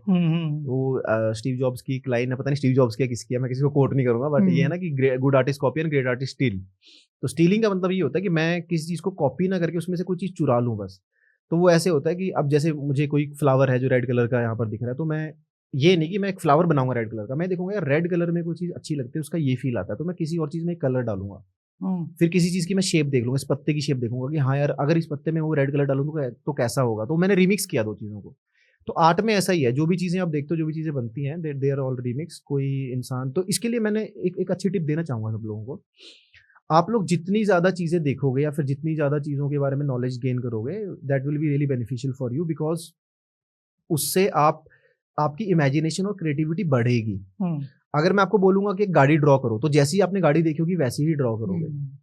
तो अगर मैं आपको बोलूंगा कि यार कुछ गाना सुनाओ, तो उस भाषा में गाओगे जो भाषा आपको आती है। हाँ, तो जितनी चीजें आप एक्वायर करोगे अपने माइंड में या ना अपने थॉट्स के अंदर, वो ही क्रिएटिव आपको इनपुट देगा और उसी से आप कुछ चीजें क्रिएट कर पाओगे। तो ऐसे आपके आर्ट जो है वो ग्रो करेगा अगर आप काफी चीजों की नॉलेज रखोगे तो। इसीलिए कहते हैं कि जितना हो सके ट्रैवल करो, बिल्कुल सर, जाओ, विजिट करो। हाँ, आप अपने दायरे से बाहर निकलते हो। अच्छा, एक लाइव वीएफएक्स सुना है जी। तो लाइव वीएफएक्स क्या होता है? लाइव दो चीज़ें हैं सर। एक तो मैंने आपको स्पेशल इफेक्ट्स बताया कि डायरेक्टली जो है special effects on set use होते हैं। लाइव वीएफएक्स टर्म मैंने भी आपसे पहली बार सुनी है कि लाइव वीएफएक्स नाम से कोई चीज़ है, बट वर्चुअल रियलिटी एक चीज़ होती है, वीआर जिसको हम बोलते हैं।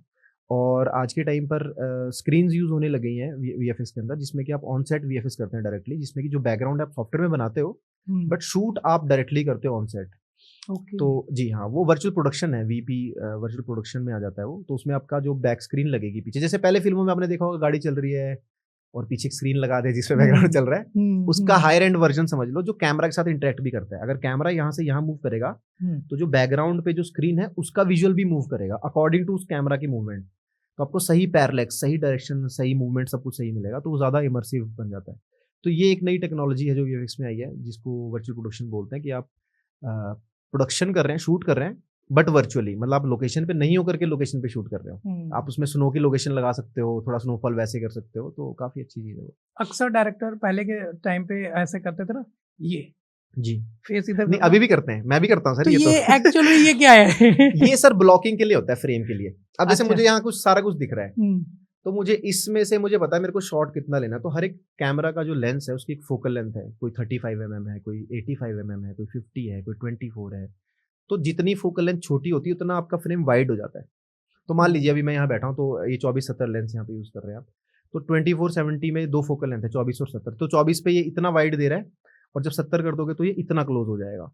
तो वो फ्रेम बनाने के लिए कि हायर इसमें मैं 50 mm से शूट करूंगा तो मेरा फ्रेम जो है वो इतना कुछ आएगा, वो देखने के लिए मैं ऐसे जो है, ऐसे भी करते हैं कई लोग, ऐसे मेरा स्टाइल ये है। काफी लोग ऐसे भी करते हैं, काफी लोग ऐसे भी करते हैं। इसमें क्या कि आपको एजिस पता चल जाती है, ये मेरी एक एज है, दूसरी एज है, मेरा कैरेक्टर यहाँ पे आएगा बीच में, तो इसके बाहर का मुझे कोई फर्क नहीं पड़ता। इस फ्रेम में मुझे देखना है कि क्या है।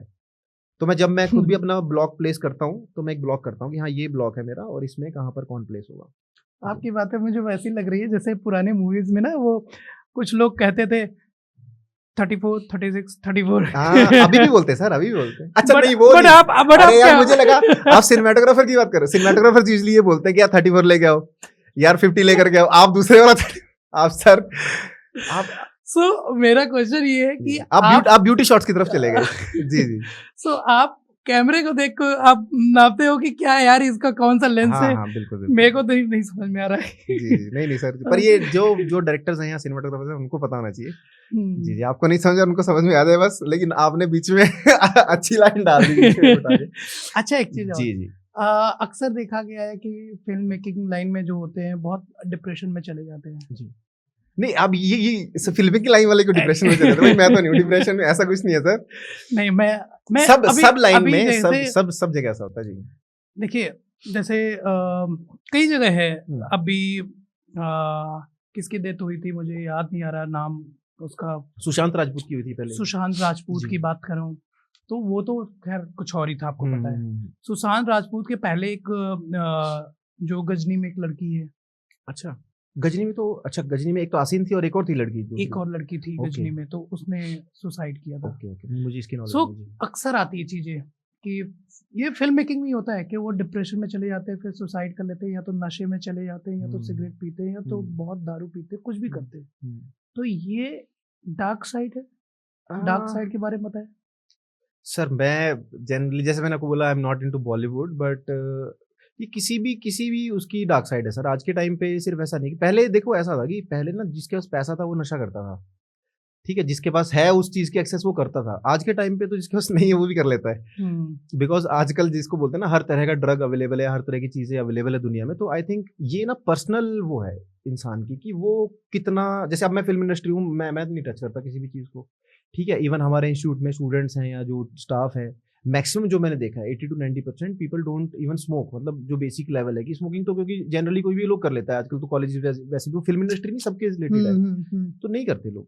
बट आई थिंक डिप्रेशन हो गया या टेंशन हो गई, जेन्युइनली जो एक्चुअल टेंशन है वो तो इस देश में किसान को है, समझ रहे हैं, वो फिल्म मेकर्स को नहीं है। सही बताऊं तो फिल्म मेकर्स को तो एक झूठी टेंशन है, सच बताऊं तो, कि वो डेवलप टेंशन है माइंड के अंदर, दिखावे वाला टेंशन। हाँ, इवन जैसे मान लीजिए हम बिजनेस करते हैं तो और भी लोग हैं जो काम करते हैं, आईटी सेक्टर में सब लोग हैं, तो हमारी जो टेंशन है they are really made up tension, because हमारे पास ऑप्शंस हैं उससे एस्केप करने के, हमारे पास लोग हैं, दोस्त हैं, कोई एक नहीं, कोई चलो कभी कभी होता है कि किसी के पास बिल्कुल ऑप्शन नहीं होता। I think that could be a thing, but मुझे ऐसे लगता है कि आप अगर अपना माइंडसेट ठीक रखते हैं तो आप इस चीज़ से निकल सकते हैं।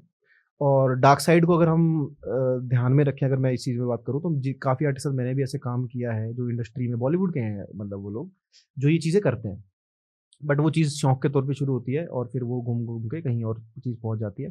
बट प्रेशर नहीं लेना चाहिए। आपने अगर दिलजीत का भी इंटरव्यूज देखे हो या उनकी बातें सुनी हो तो I think he is very much into yoga, वो योगा करते हैं, तो उनकी एक अच्छी चीज़ थी यार, योगा को जानने के बाद मतलब मेरे अंदर बहुत चेंजेस आए, तो पॉजिटिविटी ढूंढने में मिल जाती है। तो अब वो भी तो एक सही रास्ते पे चल रहे हैं ना, वो भी एक खुश हैं, अपनी लाइफ अच्छे से जी रहे हैं, ठीक है, तो ठीक है, मतलब अगर आप सही से जीते तो सब चीज़ें हो जाती है। और ऐसा नहीं कि टेंशन हमारी ज़िंदगी में भी है सर, आपकी में भी, सबकी ज़िंदगी में कुछ ना कुछ टेंशन आती है, सब उसका स्केल अलग होता है और संभालने का तरीका होता है। मेरी ज़िंदगी में देखो, मैं बहुत ज़्यादा, मेरी उम्र नहीं है, लेकिन जितनी उम्र मैंने जी है और जो मैंने सीखा है इस ज़िंदगी से, वो ये है कि आपकी ज़िंदगी में सब कुछ आएगा, स्ट्रेस भी आएगी, खुशियाँ भी आएंगी, ना खुशी में ज़्यादा उछलो और ना ज़्यादा दुख में ज़्यादा घबराओ, बैलेंस करो। हाँ, थोड़ा बैलेंस करो, एक इमोशनल बैलेंस बहुत नेसेसरी है, उससे आप चीज़ों को हैंडल कर लोगे। और टाइम चेंज कर देता है सब कुछ, बिल्कुल सही बात समय है। सब कुछ बदल देता है, तो टेक योर टाइम, रिलैक्स करो, अच्छे लोगों के साथ रहो। मेन चीज़ मुझे लगता है कि अगर आप पॉजिटिव और अच्छे लोगों के साथ रहते हो जो आपको प्यार करते हैं, तो आई think you can survive very nicely. मैं आपको एक बात जी। बताऊं, मैं आयुष्मान खुराना के घर गया जी। पंचकुला में। हम्म। उनके घर में जब मैं गया तो उनका कमरा, एक अलग उनका कमरा, पूरा रेड कारपेट बिछा हुआ, जहाँ पे रहते नहीं वो, कम से कम 3-4 साल से नहीं रहते हैं। अभी Okay. उनका दूसरे सेक्टर में घर बन गया है। ओके। ये उनके पापा जी का था जब वो रहते थे यहाँ पे। जी। तो मैंने उनके कमरे में देखा, मतलब घूस बम्स आ गए कि यार बंदे ने कितनी मेहनत की है, कितनी मेहनत की है। उसमें वो सारी चीजें लिखी हुई डिटेल, फेसबुक में ये करना है, इंस्टाग्राम में ये जी, करना जी। है, एलांटे में ये करना है, ये इवेंट करना है, वो करना है। आयुष्मान खुराना की एक एक चीजें, शुरू की चीजें उन्होंने अपने कमरे में लिखी है, बुक्स में, कॉपी में, न्यूज़पेपर, पहली न्यूज़पेपर आया उस पे लिखा हुआ है फर्स्ट। मैं उनके घर में गया था, मैं उनका घर खरीदने के लिए। अच्छा, वाह सर, एक आप भी लिख के गए हैं चीज भाई, आयुष्मान खुराना का घर खरीदना है। एक्चुअली क्या हुआ, Nice. एक डीलर था, उसने बोला कि मैं एक्चुअली घर खरीदने के लिए मैं बहुत पागलों की तरह मैं परेशान था जी। कुछ सालों पहले कि यार हमारे पास घर नहीं है, घर आज भी नहीं है। जी। लेकिन कई बार क्या होता है ना, जब आप किसी से बहुत प्यार करते हैं तो उसकी इच्छाएं भी पूरी करनी होती है। तो मैं अपने वाइफ को बहुत प्यार करता हूँ। मुझे लग रहा था ये चीज धीरे धीरे वहीं जाएगी। तो मुझे लगा जी, जी। कि कुछ भी हो जाए यार, मेरे को घर लेना है। बजट 2 रुपए का है तो 2.5 रुपए हुआ, 3 रुपए हुआ, करते करते हम आयुष्मान खुराना के घर पहुंच गए, उनका घर खरीदने। बिल्कुल सर। बट वहां पे मैंने जो चीजें देखी, सच में मतलब मुझे इतना मजा आ गया।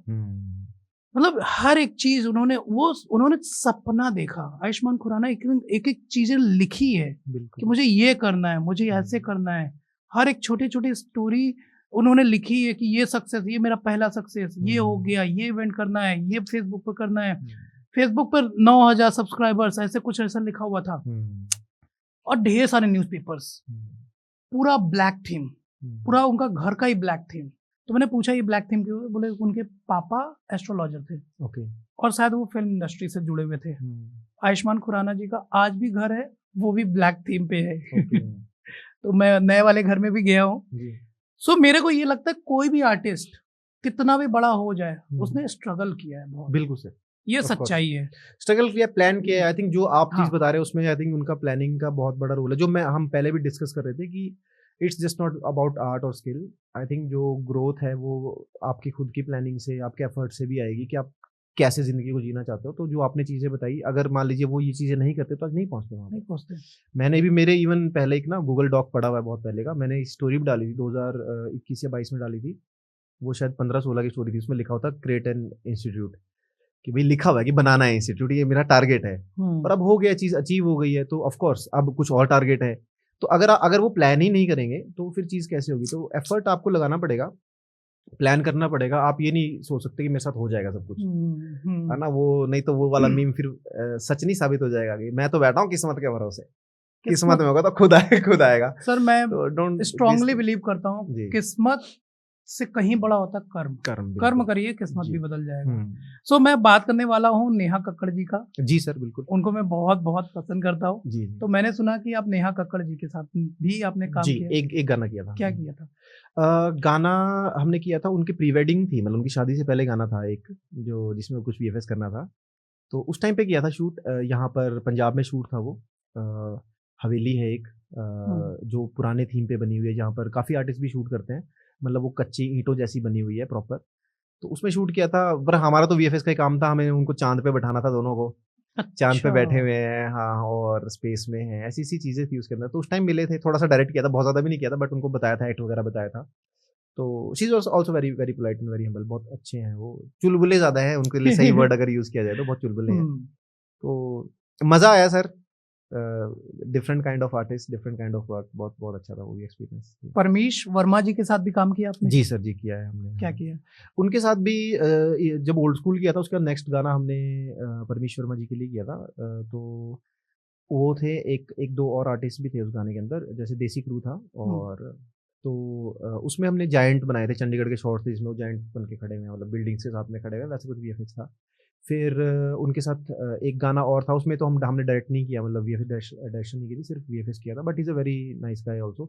वो थोड़े से जिसको आप बोलोगे इज़ वेरी ओपन, खुले से मजाक मस्ती करने वाले, कभी बिल्कुल serious, because I think he also has a business sense. वो भी थोड़ा बिजनेस और अपने आप को उस वे में काम करते हैं। तो वो भी थोड़े से ना फ्लक्चुएटिंग से इंसान है वो, कि कभी वो खुश है, कभी वो थोड़ी वो है, but is a very nice guy. तो वो आए थे इंस्टीट्यूट, और इतना हमारे इंस्टीट्यूट भी आए थे सर, बहुत उनके साथ भी किस्सा है। तो हमारा, आपको पता है हमारा कैफे है फर्स्ट फ्लोर पे, स्टूडेंट्स के लिए कैंटीन ही है कैफे, तो क्या है कि स्टूडेंट्स वहाँ खा सकते हैं, और है ना, उसको हमने कैफे की तरह डिजाइन किया हुआ है।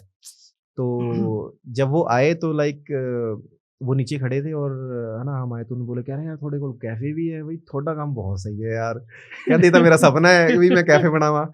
तो मैं कहा पाजी यार कमाल है। कहते हाँ यार, कहते जब मैं ऑस्ट्रेलिया काम कर रहा था तो उस टाइम पे मेरा शौक था कि यार मुझे ना कैफे खोलना है। तो उनका सपना, अब मैं सपना पूरा नहीं रिवील करूंगा, क्या फिर अगला बंदा बोलेगा तेरे को सुना के क्या सपना, तो दुनिया को बोल रहा है यार।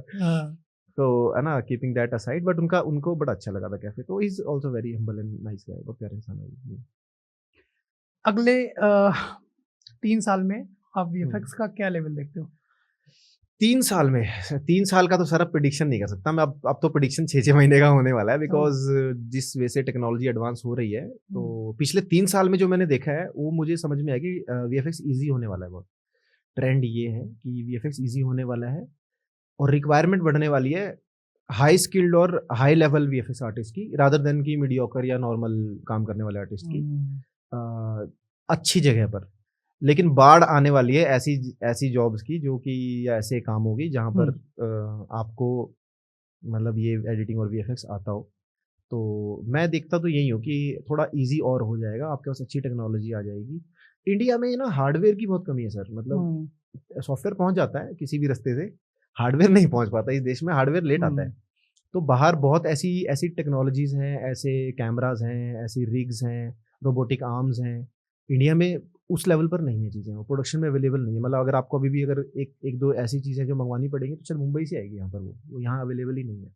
तो वीएफएक्स के मामले में भी जैसे ट्रैकिंग के लिए, मोशन फेस कैप्चर के लिए, मोशन कैप्चर, ये चीज़ें अभी नहीं है उस लेवल की। जो हायर एंड स्टूडियोज़ है ऑफ कोर्स वहाँ पर हैं, बट जो आपकी इंडस्ट्रीज़ हैं जो छोटे-छोटे जगहों पर हैं या रीजनल इंडस्ट्रीज़ है, वहाँ पर चीज़ें नहीं है, बट होनी चाहिए।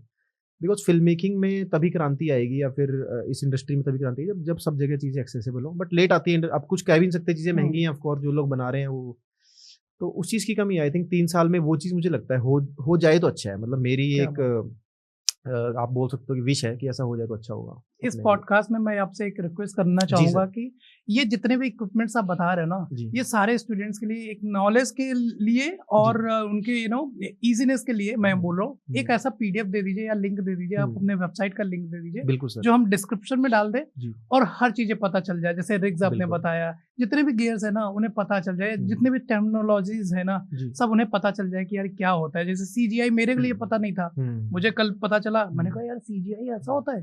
मुझे दिखाया गया कि एक वीडियो था जिसपे सिद्धू मूसेवाले जी। जो है कि उनके डेथ के बाद आपने बनाया है और उसमें वो गाड़ी में बैठे हुए हैं, गाड़ी के ऊपर चल रहा है कभी, हाँ, ट्रैक्टर ट्रैक्टर वाला। जी, हाँ, जी, जी, तो जी। वो हाँ, वो टोटली सीजीआई था शॉट। कैसे कैसे शूट किया? वो सर वो तो शूट तो कुछ नहीं किया उसमें, यही तो बात है, वो सारा कंप्यूटर से बनाया है। मतलब वो वो जो ट्रैक्टर के ऊपर सिद्धू ट्रैक्टर, मूसेवाले बैठे हुए मुंबई का ब्रिज पूरा, हाँ नीचे ओशन, मुंबई का पूरा ब्रिज, जो सीलिंग है मुंबई का, ट्रैक्टर पूरा 3D में, जो सिद्धू भाई का ट्रैक्टर था ओरिजिनल, वो शूट के टाइम, टूरने के टाइम हमने पंजाब से मंगवाया, पहले तो ट्राले में डाल के उसको, वो ट्रक में ट्रैक्टर आया वहाँ पर। एक्चुअल में सिद्धू मूसेवाले का ट्रैक्टर आपने जी, मंगवाया यहाँ जी, जी, जी। पंचकूला में? हाँ, हाँ, मोहाली में शूट था उसका। जी, फिल्म सिटी में। तो वो इसलिए मंगवाया बिकॉज़ वो ऑथेंटिक वही रहता है। एक हमने मेरा नाम ही शूट किया था उनके गाँव में जाकर, तो वहाँ पर तो ओरिजिनल ट्रैक्टर यूज़ किया था। बट यहाँ पर हमें था कि ट्रैक्टर को दिखाना है मुंबई के सी लिंक पे।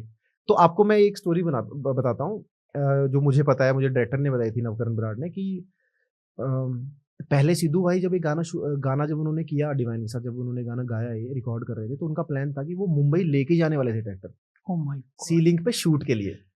बट हुआ ये कि वो पॉसिबल नहीं हो पाया बिकॉज़ ऑफ कोर्स है ना, उनकी डेथ हो गई और फिर वो गाना, बट तो तो ये ये इच्छा एक, उनकी, सिद्धू या इट वाज मूसेवाले की लाइक इच्छा पूरी की आपने? इट वाज लाइक, नहीं सर, हम कौन होते हैं उनकी विश पूरी करने वाले, बट इट वाज लाइक कि हमने जो उन्होंने सोचा था उसको हम विजुअल तक ले आए कि हाँ अगर ये बात हुई है तो। इवन डायरेक्टर जैसे नवकरण भाई ने भी यही बोलता कि यार ये चीज़ है, ये अपने को करनी है, तो मैंने कहा भाई करेंगे, कोई बात नहीं। अच्छा, वीएफएक्स नहीं होता तो ये पॉसिबल नहीं होता? ये पॉसिबल, वीएफएक्स नहीं होता तो बहुत पैसे लग जाते हैं, हो जाता वैसे पॉसिबल, बट बहुत ज़्यादा पैसे लग जाते हैं।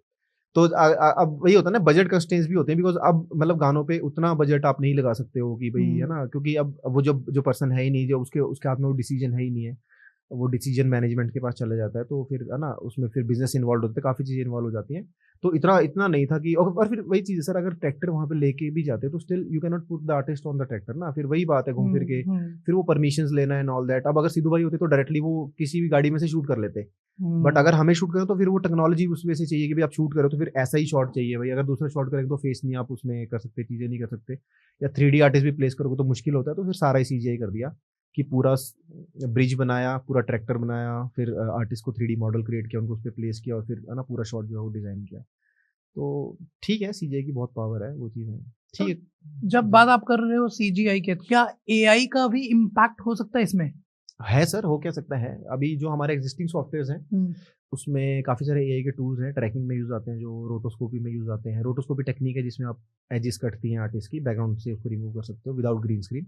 अच्छा, अवतार में जैसा दिखाया है? अवतार तो CGI है टोटली, दैट इज, उसमें क्या है, अवतार में मोशन कैप्चर है सर, मोशन कैप्चर है, परफॉर्मेंस कैप्चर है, जिसको फेशियल कैप्चर बोलते हैं। वैसे उसको भी लोग काफ़ी ना मोशन कैप्चर बोलते हैं, तो डायरेक्टर गुस्सा हो जाते हैं, जेम्स कैमरन साहब, वो बोलते हैं ये फेशियल कैप्चर नहीं है, मोशन कैप्चर नहीं है, ये परफॉर्मेंस कैप्चर है, कि मैं आर्टिस्ट की परफॉर्मेंस कैप्चर कर रहा हूँ जो वो एक्ट कर रहा है। तो यही टूल्स जो मैं आपको बोल रहा था कि जो अभी अवेलेबल नहीं है इंडिया में ना। So Avatar is totally CGI film, जिसमें कि मोशन कैप्चर यूज़ किया हुआ है आर्टिस्ट की बॉडी मूवमेंट्स को कैप्चर करने के लिए, प्लस फेशियल कैप्चर या फिर परफॉर्मेंस कैप्चर यूज़ किया हुआ है उनके एक्सप्रेशन को कैप्चर करने के लिए।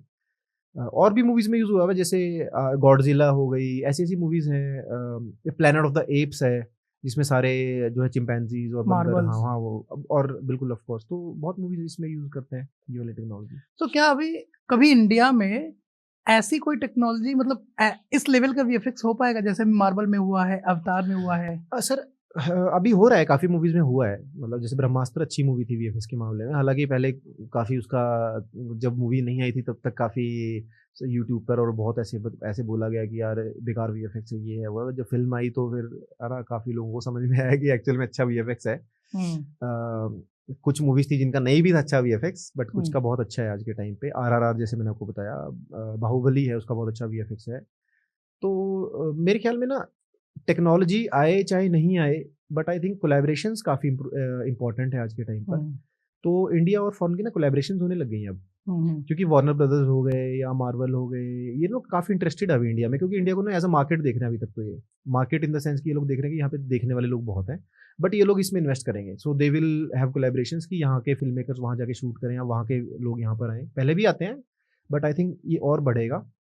तो लेवल आएगा सर, मतलब बिल्कुल आएगा वीएफएक्स सर। का जो लेवल है वो बिल्कुल मैच होगा, बिकॉज अब मुझे लगता है कि ग्लोबलाइजेशन का जो जो एक टाइम जो चला है वो अपने पीक पे आएगा।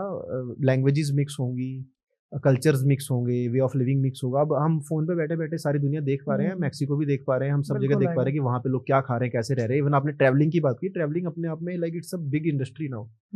पहले tourism was an industry, now I think travelling is an industry itself. तो वो चीज़ बहुत अच्छी है, तो इसकी वजह से काफ़ी जो है वो सिनेमा भी बहुत ग्रो करेगा और सब फील्ड्स ग्रो करेंगी, तो आ जाएगा इनसाइट सर। से भी तो स्टूडेंट निकल रहे हैं, उन्हें भी तो बहुत कुछ करना हाँ है। हाँ बिल्कुल explore। बिल्कुल सर, सारी दुनिया एक्सप्लोर करने को है, ऑफ कोर्स हम हम्म। खुद ही कर रहे हैं, और हम तो कोशिश करते हैं कि जितना क्रिएटिव लिविंग और जितने तरीके से हम जिंदगी जीते हैं बच्चों को वो चीज़ बता पाएं कि यार यू शुड लिव क्रिएटिवली। हम जैसे अब फिल्म मेकिंग है, उसमें आर्ट डायरेक्शन है, हम जब सेटअप बनाते हैं, जैसे सेटअप है इसमें आर्ट डायरेक्शन लगता है, सिनेमाटोग्राफी है, लाइटिंग लगती है। तो लाइटिंग जब घर में भी लाइटिंग करते हैं तो भी लगती है, खिड़की का साइज, अब फिर आर्किटेक्चर में भी उसका रोल है कि ब्रीदिंग स्पेस। मैं आपको इससे एक किस्सा बताता हूँ, अब मुझे देखो बातों में से बातें याद आ रही हैं। तो हाँ। द लोकल ट्रेन एक बैंड है, उसके ड्रमर हैं, तो उनका मतलब हम इंस्टीट्यूट जब चला रहे थे तो बच्चों को एक घर चाहिए था कि सर हम रहना चाहते हैं। तो मैं वैसे ही पंचकुला में सेक्टर 11 में रहते हैं, तो घर देखने गया, तो ऑनलाइन देख के वहाँ पहुंचा तो मुझे पता चला उन ड्रमर का घर है वो।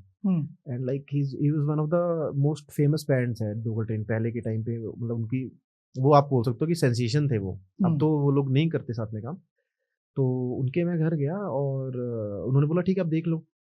ड्रमर थे, उनके मदर थे, उन्होंने बताया कि मैं ये हूँ। मैं अच्छा यार आर्टिस्ट के घर आया हूँ, मुझे बड़ी खुशी हुई। तो हम ऊपर गए, मैंने देखा और नीचे आके फिर उन्होंने बोला कैसा लगा घर, ठीक है आपको जैसा चाहिए। मैंने कहा जी बहुत अच्छा है, बीच में से ऐसे आप लोगों ने विंडोज़ अच्छी बनाई है, लाइटिंग आ रही है वहाँ से, है ना, बड़ी विंडो है, ब्रीदिंग स्पेस आपने दिया हुआ है आपकी, यहाँ से आपका एग्जॉस्ट जा रहा है।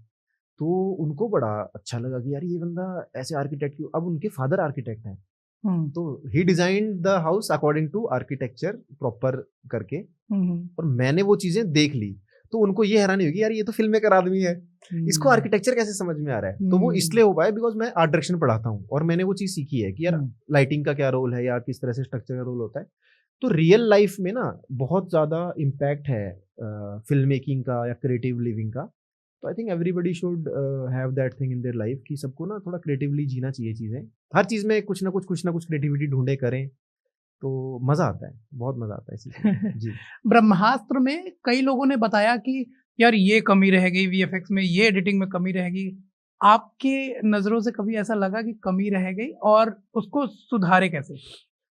सर पूरी मूवी में देखो कभी कमी नहीं होती, छोटी छोटी चीज़ों में होती है जिसकी वजह से शायद फिल्म पास हो या नहीं हो या हिट हो या फ्लॉप हो। बट ब्रह्मास्त्र में ऐसा मैं देख के आया, मुझे ऐसा कुछ ज़्यादा प्रॉब्लम नहीं लगा वीएफएक्स के मामले में। और वैसे मैं होता भी कौन हूँ ये बोलने वाला कि मुझे प्रॉब्लम लगा। रीज़न ये है कि चाहे मुझे जितना मर्जी वीएफएक्स आता हो, बट आई थिंक जो एफर्ट वहाँ पे 1000-2000 लोगों ने लगाया है, I am no one to comment कि भाई मैं कोई क्रिटिक नहीं हूँ इस मामले की कि भाई मैं कोई क्रिटिक हूँ जो बोलेगा। But technically I don't think कि ऐसा कोई फ्लॉ मुझे एज अ टेक्नीशियन वैसे दिखा। It was a perfect and very nice film according to the budget जो उनको मिला था और जो उन्होंने काम किया। कुछ और मूवीज थी इंडिया में, अब जैसे आदिपुरुष थी, that was not so good in terms of VFX. अब मैं ये इसलिए बोल पा रहा हूँ बिकॉज वो एक जनरल स्टेटमेंट है, मेरी कोई एक्सपर्ट राय नहीं है इसके अंदर, एक जनरल स्टेटमेंट और वो जेन्युइन भी है स्टेटमेंट बिकॉज उसमें थी।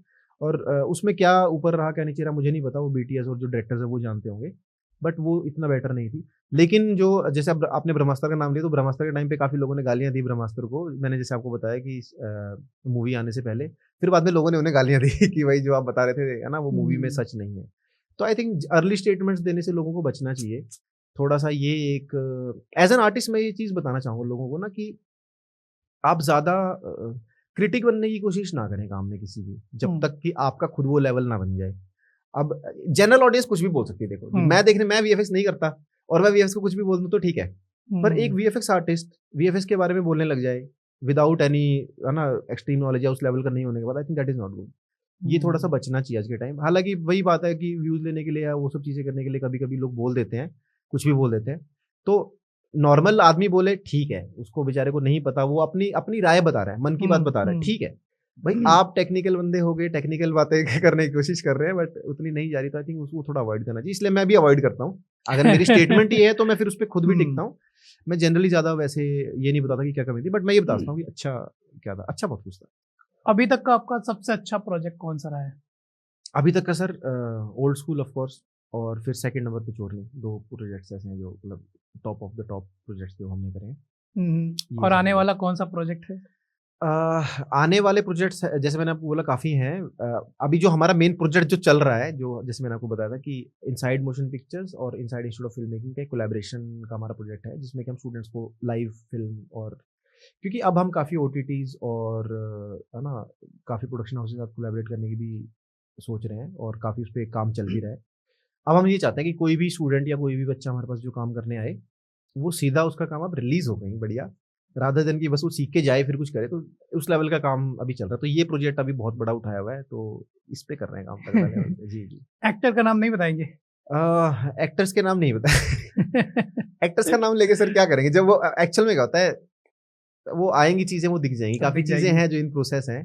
तो अब मेरा मानना ये है कि एक बार काम खत्म हो जाए ना, फिर उसकी पब्लिसिटी की जाए। सही है। नहीं तो मैंने कुछ ऐसी चीजों की पहले भी पब्लिसिटी की, फिर डिले हो जाता है काम बहुत।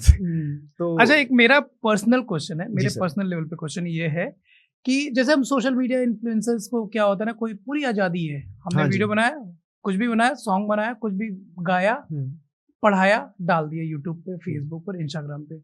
क्या हम अपनी चीजों को ओटीटी पे डाल सकते हैं? इन्फ्लुएंसर्स या सोशल कोई भी मीडिया? वीडियो हम ओटीटी पर डाल सकते हैं? अगर डाल सकते हैं तो कैसे? हाँ, ओटीटी पर सर डायरेक्टली तो शायद नहीं डाल सकते, ऐसे डिपेंड करता है ओटीटी कौन सा है। जैसे नेटफ्लिक्स जैसे ओटीटी तक तो पहुंचना ही नामुमकिन सा होता है कि वो उनके कुछ चैनल्स हैं जिनके थ्रू आप जा सकते हो, डायरेक्टली नहीं जा सकते। बट अगर काफी ऐसे ओटीटी आई मीन कि अपने अपने वीडियोस को ओटीटी पे कैसे पब्लिश कराएं, मैं ये पूछना चाह रहा हूँ। इसका sir method I think you should go to a production house. क्या होता है कि ना, एक फॉर्मेट बनता है, किसी भी चीज़ की लिमिट नहीं है आज के टाइम पर। तो ऐसे नहीं कि ओटीटी फिल्म लेगा, वेब सीरीज लेगा, वो शॉर्ट फिल्म भी लेता है, वो कोई डिफरेंट टाइप ऑफ कंटेंट भी लेता है। आपको उसको पैकेज करना आना चाहिए कि भाई ये चीज़ जो है अगर मैं मार्केट में इंट्रोड्यूस करूंगा आपके ओटीटी के थ्रू, तो ये बेनिफिशियल कैसे होगी लोगों को, और आपको इससे कैसे रेवेन्यू जनरेट होगा। अगर उसका प्लान है तो आप कर सकते हो ऑफकोर्स। बाकी अब वो तो इंडस्ट्री बाय इंडस्ट्री डिफर करता है कि किसी की क्या इंडस्ट्री है, वो किस तरीके से क्या चीज़ लेके जाना चाहता है। बट अगर कोई इंडिविजुअल नॉर्मल लेवल पे कोई बंदा है, जो मान लीजिए कोई इंडिपेंडेंट फिल्म मेकर है, जो छोटे स्केल पे भी काम कर रहा है, तो वो ले जा सकता है। तो वो पहले बेसिक ओटीटीज को टारगेट करे, उनसे जाके बात करें, बिकॉज उनके डायरेक्ट चैनल्स होते हैं। बट जो काफ़ी बड़े ओटीटीज उनके डायरेक्ट चैनल्स नहीं होते, उनको आप या किसी एजेंट के थ्रू या किसी प्रोडक्शन हाउस के थ्रू जा सकते हैं, जो उन्होंने रखे होते हैं। रीज़न उसका ही रहता है, वो चाहते हैं कि यार फिल्टर होकर कंटेंट आए, डायरेक्टली ना आए, नहीं तो उनके पास भंडार लग जाएगा, नेटफ्लिक्स के दरवाजे पे लोग खड़े रहेंगे हर दिन। तो वो डायरेक्टली एक्सेप्ट नहीं करते, वो किसी नॉन प्रोडक्शन हाउस के थ्रू आपको जाना पड़ता है। तो चैनल्स हैं, कर सकते हैं, बट आपके पास प्लान होना चाहिए कि भाई आप क्या चीज़ लेकर के जा रहे हो, वो आपको बेनिफिशियल से पहले ओटीटी को कैसे बेनिफिशियल है, वो लोगों तक कैसे रीच आउट करेगी। आई थिंक तो प्रोड्यूसर के साथ भी ऐसे होता है, जब हम फिल्म बनाते हैं तो प्रोड्यूसर को जाके ये नहीं ना बोल सकते कि भाई मुझे इतना पैसा दो क्योंकि मेरे को अच्छी फिल्म बनानी है। उसको हमें बोलते हैं तेरे को तू इतना पैसा देगा तो मैं तेरे को इतना पैसा रिटर्न करके भी दूंगा। तो उनको उनका बेनिफिट भी आपको समझाना पड़ेगा, बिकॉज वो पैसा पैसा कमाने के लिए लगाते हैं, लॉस के लिए कौन लगाएगा। सेम ओटीटी के साथ है, अगर वो आपको पे करेंगे या आपसे कोई चीज़ लेंगे तो वो चाहेंगे कि उनको रेवेन्यू जनरेट हो। तो if you have a plan then you can propose. आप जाकर के एक पिच बनाएं, प्रपोजल रखें जाकर के कि सर ये है हमारा पिच, इस पे आप अगर कुछ कर सकते हो इतना आपको रेवेन्यू आ जाएगा। बढ़िया। कर सकते हैं। क्रिकेट देखते हो? क्रिकेट देखते, कौन नहीं देखता सर इस देश में। मजा आता है? मजा आता है, बिल्कुल आता है। क्रिकेट में एक चीज होता है, कई बार रीप्ले दिखाते हैं। हाँ जी। अब क्या आ गया है कि बॉल्स कैसे टप्पा पड़ा, ये गया, हाँ, वो बिल्कुल। गया, ऐसे गया, हाँ, वैसे हाँ। गया। ये क्या वीएफएक्स का पार्ट है या एडिटिंग? ये जो आपने एक लाइव वीएफएक्स टर्म यूज की थी वो हो सकती है, आप उसको उस कैटेगरी में रख सकते हैं। एक्चुअल में कैमराज है, मोशन सेंसिटिव कैमराज हैं, जो जैसे वीएफएक्स में ट्रैकिंग होता है, हम तो मैनुअली करते हैं या फिर ऑटोमेटिक भी करता है सॉफ्टवेयर। बट जो वीएफएक्स वाला पार्ट है वो तो बाद में होता है, काम आने के बाद होगा। ये ऑन सेट हो जाता है या ऑन शूट हो जाता है, लाइव जो ब्रॉडकास्ट है, टीवी जो ब्रॉडकास्ट है, उसमें डिफरेंट टेक्नोलॉजी यूज़ की जाती है। तो it is not technically VFX, it is more into technology thing. Graphics में जो उसका काम है वो आप वीएफएक्स से ऐड कर दोगे, बट जो ट्रैक हुआ है या वो चीज़ हुआ है वो टेक्नोलॉजी से हुआ है। डायरेक्ट जो कैमरा जैसे हॉकाई हो गया या उसकी साउंड बोले तो वो इंस्ट्रूमेंट्स हैं उसके डायरेक्टली। आप में उसमें ह्यूमन इन्वॉल्वमेंट कम है, इंस्ट्रूमेंट की इन्वॉल्वमेंट ज़्यादा है। इतनी सारी बातें कर ली जी और मैंने ऑन कैमरा आपसे नाम पूछना भूल ही गया। कोई बात नहीं, वो आप लगा दोगे ना नीचे नाम। नहीं, आप बता जी दीजिए। जी जी, मेरा नाम है sir Akhil Kumar Yadav. Inside AKY मेरा आर्टिस्टिक नेम है, बिकॉज इनसाइड मेरी कंपनी है। सो इनसाइड AKY क्यों?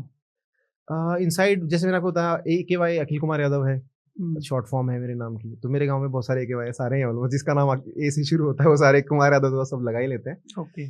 बट तो पहले मैं AKY लिखता था गूगल पे, तो स्काई आता था, वो सोचता था कि ये गलत लिखा है इसने, ऑटो करेक्ट कर देता था वो। तो मैंने कहा यार ये तो बनेगी नहीं बात, लोग सर्च करेंगे तो नहीं आएगा। तो फिर मैंने कंपनी का नाम ऐड किया और मुझे अच्छा भी लगता है इनसाइड AKY कि मैं अपनी कंपनी को रिप्रेजेंट करता हूँ पहले। तो खुद से पहले जो जो मेरा बेबी है या जो मेरा मंदिर है जिसको आप बोलोगे, तो baby in the sense of an entrepreneur और मंदिर in the sense of an artist, की जहाँ पे जैसे हमारी बात हुई थी कि कर्म ही धर्म है, वही पूजा है आपकी। तो इसलिए इनसाइड का नाम हमेशा आगे रहता है। आपके लाइफ पार्टनर का क्या नाम है? मेरी लाइफ पार्टनर का नाम दीपिका है सर जी। Inside- इनसाइड केटी जी हाँ, तो उनका भी ना उनका जो आर्टिस्टिक नेम है दैट इज इनसाइड केटी। तो केटी जो है वो एक वर्ड है नेपाली लैंग्वेज के अंदर जिसका मतलब होता है माउंटेन गर्ल। तो केटा होता है लड़का और केटी होती है लड़की, तो वैसे केटी उन्होंने वो रखा। और इनसाइट जो है दैट इज, अब पता नहीं वो कैसे हुआ सर, बट पहले उन्होंने ना, उनको अच्छा लगा उसका मीनिंग इनसाइट का कि ना डीप नॉलेज या फिर किसी चीज़ की इन डेप्थ अंडरस्टैंडिंग, तो उन्होंने वैसे रखा था वो कि यार पहले इनसाइड मैंने बोलता मैं कि यार क्रिएटिव केटी रख लो, इनसाइड केटी रख लो, कहते हैं ना इनसाइट मेरे को अच्छा लगा, तो इनसाइट रखा उन्होंने GHT। और हमारे जो हमारा इंस्टाग्राम है inside institute of film making का, उसका जो इंस्टाग्राम चला, उसके जो इनसाइट्स बढ़े वो इनसाइड केटी की वजह से बढ़े, because she came into the video. So I think चीजें हो जाती हैं। जी सर। मैं आपको बताऊं, आपके आने से पहले जी। अभी मैं कंफर्म कर रहा था कि इनसाइड को लिखते कैसे हैं। जी तो टीम ने बताया कि सोनी कैमरा दिखाया जी, और जी। बोले ये देखो कैमरे के ऊपर लिखा हो ना INSIDE, जी सर। यही है। जी जी जी, बिल्कुल सर, बिल्कुल सही। मैंने perfect। कहा अच्छा यहाँ से का नाम लिया। अरे उस पे भी है सर, इंटेल इनसाइड, अगर आपने कंप्यूटर की चिप आती है ना हाँ, Intel Intel Intel Inside। Inside, तो मेरे को वो भी बड़ा कनेक्ट होता है। मैंने कहा इस कंप्यूटर ने जिंदगी बनाई है हमारी, बिकॉज जब मैं घर के काम करता था शुरू में, एक छोटा सा मतलब बहुत छोटा कमरा था, उसमें एक PC लगा रहता था, और घर वाले बोलते थे कि क्या नेट पे क्या कर रहा तू, ये बैठा क्या कर रहा कंप्यूटर में पूरा टाइम। मेरे घर वाले एक टाइम ये भी बोलते थे कि ये इंटरनेट ने तेरी जिंदगी खराब की थी। मैंने भी आपको बताया ना, I was a BTech dropout, शायद अभी नहीं हमारी बात इसके बारे में। तो बीटेक करा था 12th के बाद, तो बीटेक मैंने ड्रॉप की, तो पेरेंट्स यही बोल रहे थे कि भाई तू खराब हो गया, ये इंटरनेट की वजह से हुआ खराब, ये कंप्यूटर ने तुझे बर्बाद किया है। बट अब मैं घर वालों को बोलता हूँ कि देखो यार इस कंप्यूटर ने ही जिंदगी बनाई है। और पेरेंट्स भी यही बोलते हैं कि हमें पता नहीं था, हमें थोड़ी पता था कि ऐसा कुछ होगा, हमें उसकी नॉलेज नहीं थी, तो हम कोई तरह बुरा थोड़ी चाहते थे। तो तभी मुझे चीजें समझ में आती कि हाँ, तो सही है सर। देखो इनसाइड वर्ड बड़ा प्यारा है। अच्छा, word मुझे है। एक चीज नहीं समझ में आता, जितने भी बीटेक ड्रॉप आउट्स होते जी। हैं वो हमेशा सक्सेसफुल क्यों होते हैं? क्योंकि सर इंजीनियर्स की ना एक खासियत है, मतलब उनकी एक ताकत है कि वो ना सब कुछ अच्छा करते हैं इंजीनियरिंग को छोड़ के बस। तो ये वजह है कि बीटेक ड्रॉप आउट जो है वो बढ़िया करते हैं जिंदगी में। आई थिंक उन्होंने एक लाइफ ऐसी देखी होती है जिसमें, अगर अभी तो क्या स्टार्टअप्स का भंडार आया हुआ है, बट जो एक्चुअल बीज जो इस देश में मुझे लगता पड़ा है ना एंटरप्रेन्योरशिप का और इसका, that is through engineering. Because engineers ना, आप देखोगे IITs हो या कोई भी और जो इंजीनियरिंग कॉलेजेस हो, वहां से बहुत आपको एंटरप्रेन्योर्स मिलेंगे। रीजन बीइंग कि वहां पे कल्चर है वो, और वो कल्चर मैं चाहता हूँ कि मैं अपनी भी लाइन के अंदर अब लेकर के आऊँ, और मैं उस पर काम कर रहा हूँ कि ये वाला कल्चर डेवलप होना चाहिए कि जिसमें लोग कुछ क्रिएटिव करें, कुछ बनाएं, आगे कुछ उसको बिजनेस में डेवलप करें। तो I think that is a very nice thing. तो इसीलिए बीटेक वाले बंदे ना सब करते हैं बढ़िया, इंजीनियरिंग नहीं होते बस वो अच्छी है, वो उसको छोड़ देते हैं, बाकी सब अच्छा कर लेते हैं। अच्छा, मुझे अब कुछ सिस्टम्स के बारे में बताएं जी। कि हमारे को बेसिक सिस्टम्स क्या रखने चाहिए। मतलब कंप्यूटर के बारे में मैं पूछ रहा हूँ, कैसा कंप्यूटर होना चाहिए? कहते हैं राइजन, इनसाइड, इंटेल इनसाइड। हाँ बिल्कुल। आप कंप्यूटर सिस्टम सर दोनों अलग अलग चलते हैं, राइजन अलग है और इंटेल जो है वो अलग। बेसिक कितने रुपए में आ जाएगा अगर हमें वीडियो अगर एडिटिंग के लिए चाहिए तो हाँ। 1.5-2 लाख का आएगा सिस्टम अच्छे वाला। अगर आप बिल्कुल बेसिक पे जाओगे कि भाई जिसमें आपको कल को कोई अपग्रेड करो, तो आई थिंक आप ग्राफिक कार्ड ना लो बहुत बड़ा, क्योंकि वो बहुत महंगा होता है। उसके अलावा आप 1.20 तक जाओगे, 1.10 1.20 तक पहुंच जाओगे।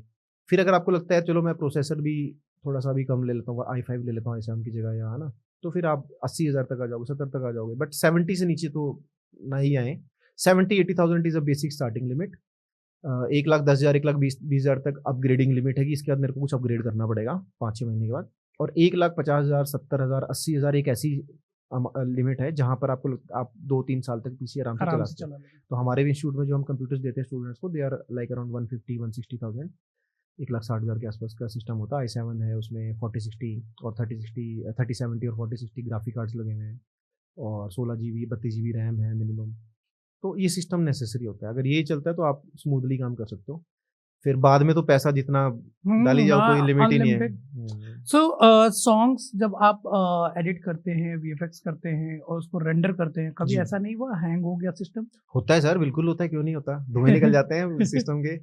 और एक एक फ्रेम काफी बार ऐसा होता है कि 30-30 मिनट में रेंडर होता है। हमने ऐसे भी फ्रेम रेंडर करे जो एक फ्रेम जो है आपका वो 1-1.25 घंटे में रेंडर हुआ है। एक फ्रेम मतलब कितने सेकंड? एक फ्रेम मतलब 1 सेकंड का 24वां-25वां हिस्सा।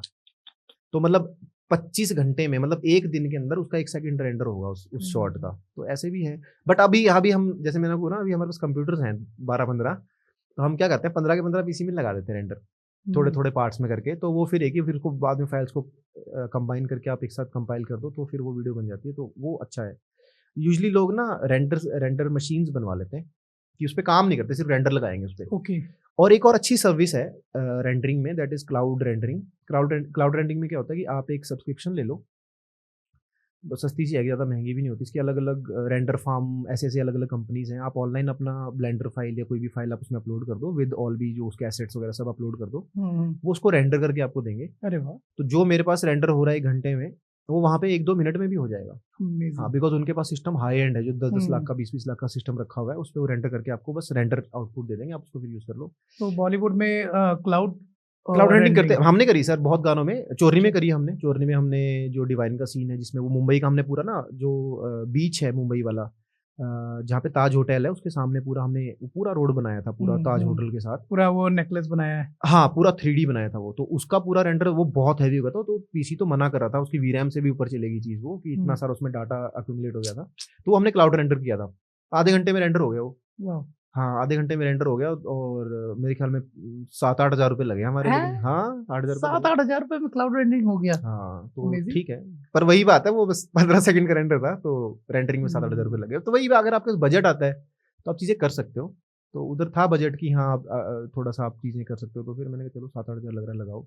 एक हमने जो सबसे महंगा क्लाउड रेंडर किया वो 15,000 का किया था। 15,000 एक प्रोजेक्ट में, कोई 2-3-4 शॉट्स थे। ठीक है, कर सकते हो, अगर बजट है तो you can go for that. कोई ऐसी गलती आपको याद हो जो आपने किया किसी गाने में, और आपको लगता है कि अगले गाने में मैं कभी ऐसी गलती नहीं करूंगा? गाने में बताऊंगा तो लोग देखने चले जाएंगे फिर ढूंढेंगे मैं गलती कर रहा है। नहीं, ऐसा तो सच तो कुछ भी नहीं है कि गलती किया हो। मतलब हमें तो पता होता है टेक्निकली कि कहाँ कहाँ फॉल्ट्स है, बट किसी को क्यों बताना हो, जब तक खुद ना ढूंढ ले जब तक। तो ऐसा ही, ऐसा ठीक है, होगा, कुछ ना कुछ रहता है, हर प्रोजेक्ट में होता है कुछ ना कुछ। ऐसा कोई नहीं कि सारे प्रोजेक्ट्स परफेक्ट नहीं होते, कुछ ना कुछ रहेगा, सब प्रोजेक्ट्स में होगा। बट हाँ, ये है कि हम ये जरूर कोशिश करते हैं कि उसे सीख लें कि हाँ यार। और वो गलती काफी बार ऐसा होता है कि वो दिखने वाली होती है, काफी बार ऐसी होती है कि वो टेक्निकल फॉल्ट्स होती हैं, काफी बार मैनेजमेंट फॉल्ट्स होती हैं कि अपने प्रोजेक्ट किया, उसको हैंडल ही आपने सही से नहीं किया। तो वो चीज़ें सीख रहे हैं। तो काफ़ी चीज़ें हैं जो थी, बट मोस्टली लर्निंग है सब। वो मैं ये नहीं बोलूँगा गलती, आई थिंक वो एक टीचिंग है जो आपको मिलती है, सीख लेते हो आप। पर मैं बताऊंगा नहीं किसी को कि जाके देख ले बंदा। हाँ। वैसे गलतियों से क्या आपको लगता है कि सीखना चाहिए या पछताना चाहिए? नहीं, पछताना तो बिल्कुल भी नहीं चाहिए, सीखना चाहिए। और किस्मत में है किसी की गलती आई तो। जिसकी जिंदगी में गलती ही नहीं है, मैं तो बोलूँगा कि वो क्या जिंदगी जी रहा है वो आदमी। होनी चाहिए कुछ ना कुछ आपके पास, ऐसा कुछ गलती हो, या मान लीजिए आपको कोई टेंशन हो, या लाइफ आपको कुछ चैलेंज थ्रो करे। नहीं तो अगर स्पून फीडिंग करती रहेगी जिंदगी, तो फिर तो एक टाइम पे फंस जाओगे बहुत गंदा।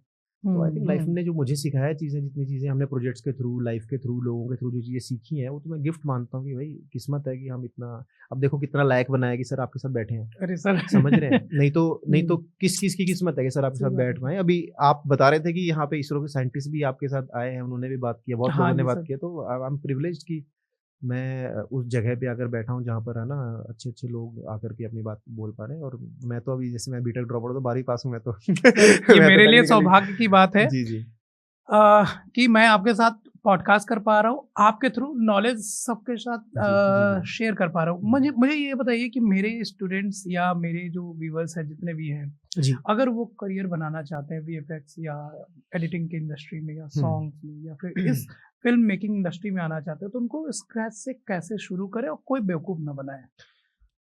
क्योंकि मैंने सुना है कि बहुत धक्के खाने पड़ते हैं, तो वो धक्के ना खाएं, ये सारी चीज़ें आप बता धक्के तो सर सब जगह ही खाने पड़ते हैं। अगर वही हम्म। बात है, अगर आपको कुछ नहीं पता तो आई think you should be literate first. आप उस फील्ड की नॉलेज लें, क्योंकि हम्म। ऑनलाइन आजकल सब कुछ अवेलेबल है। आप जैसे अभी हम बात कर रहे हैं तो ये पॉडकास्ट जो भी इंसान देखेगा उसको काफ़ी चीज़ें पता चल जाएंगी। तो ऐसी नॉलेज आप ले, लोगों की बातें सुने जो मैं ये भी नहीं बोलूँगा लोगों की बातें सुने। आई think you should research on Google, chat GPT करें, टर्म समझें, ठीक है। इनसाइड में जाए। हाँ बिल्कुल बिल्कुल उसकी डेप्थ में आप जाए। नहीं, और इनसाइड आपके इंस्टीट्यूट में आए। हमारे इंस्टीट्यूट में आए नहीं आए वो चलो उनका करियर चॉइस है बच्चे की जिसने आना है, बट आई थिंक आएंगे तो I can give my promises और मेरी कमिटमेंट्स है जो मैं फुलफिल करूंगा ऑफ कोर्स। जहाँ पर कि आपको एक अच्छा रास्ता और एक अच्छा कल्चर मिलता है, जहाँ पे आपको एक अच्छी कम्युनिटी मिलती है, फैसिलिटीज़ मिलती हैं और हमारी कमिटमेंट मिलती है कि हम आपके साथ खड़े हैं, आपको प्रैक्टिकली चीज़ें करवाएंगे। बट कोई भी अगर इस फील्ड में अगर आ रहा है, आई थिंक उनको सबसे पहली चीज़ ये देखनी चाहिए कि जहाँ पर वो जा रहे हैं, जिस भी इंस्टीट्यूट में, जिस भी किसी के साथ अगर ज्वाइन भी कर रहे हैं, तो क्या वहाँ पर प्रैक्टिकल काम करने का मौका मिल रहा है कि नहीं मिल रहा है। ठीक है, पैसा सेकंड देखें, पहले नहीं। सेकंड ये कि काम मिल रहा है कि नहीं मिल रहा, सीखने को मिल रहा है कि नहीं मिल रहा। चाहे वो पैसा इन द सेंस कि फीस के मामले में भी और अर्निंग के मामले में। कई लोग फीस की वजह से नहीं आते कि भाई फीस कम है या ज़्यादा है। काफ़ी लोग ये सोच के नहीं आते कि यार मैं 6 महीने में तो नहीं कमा पाऊंगा।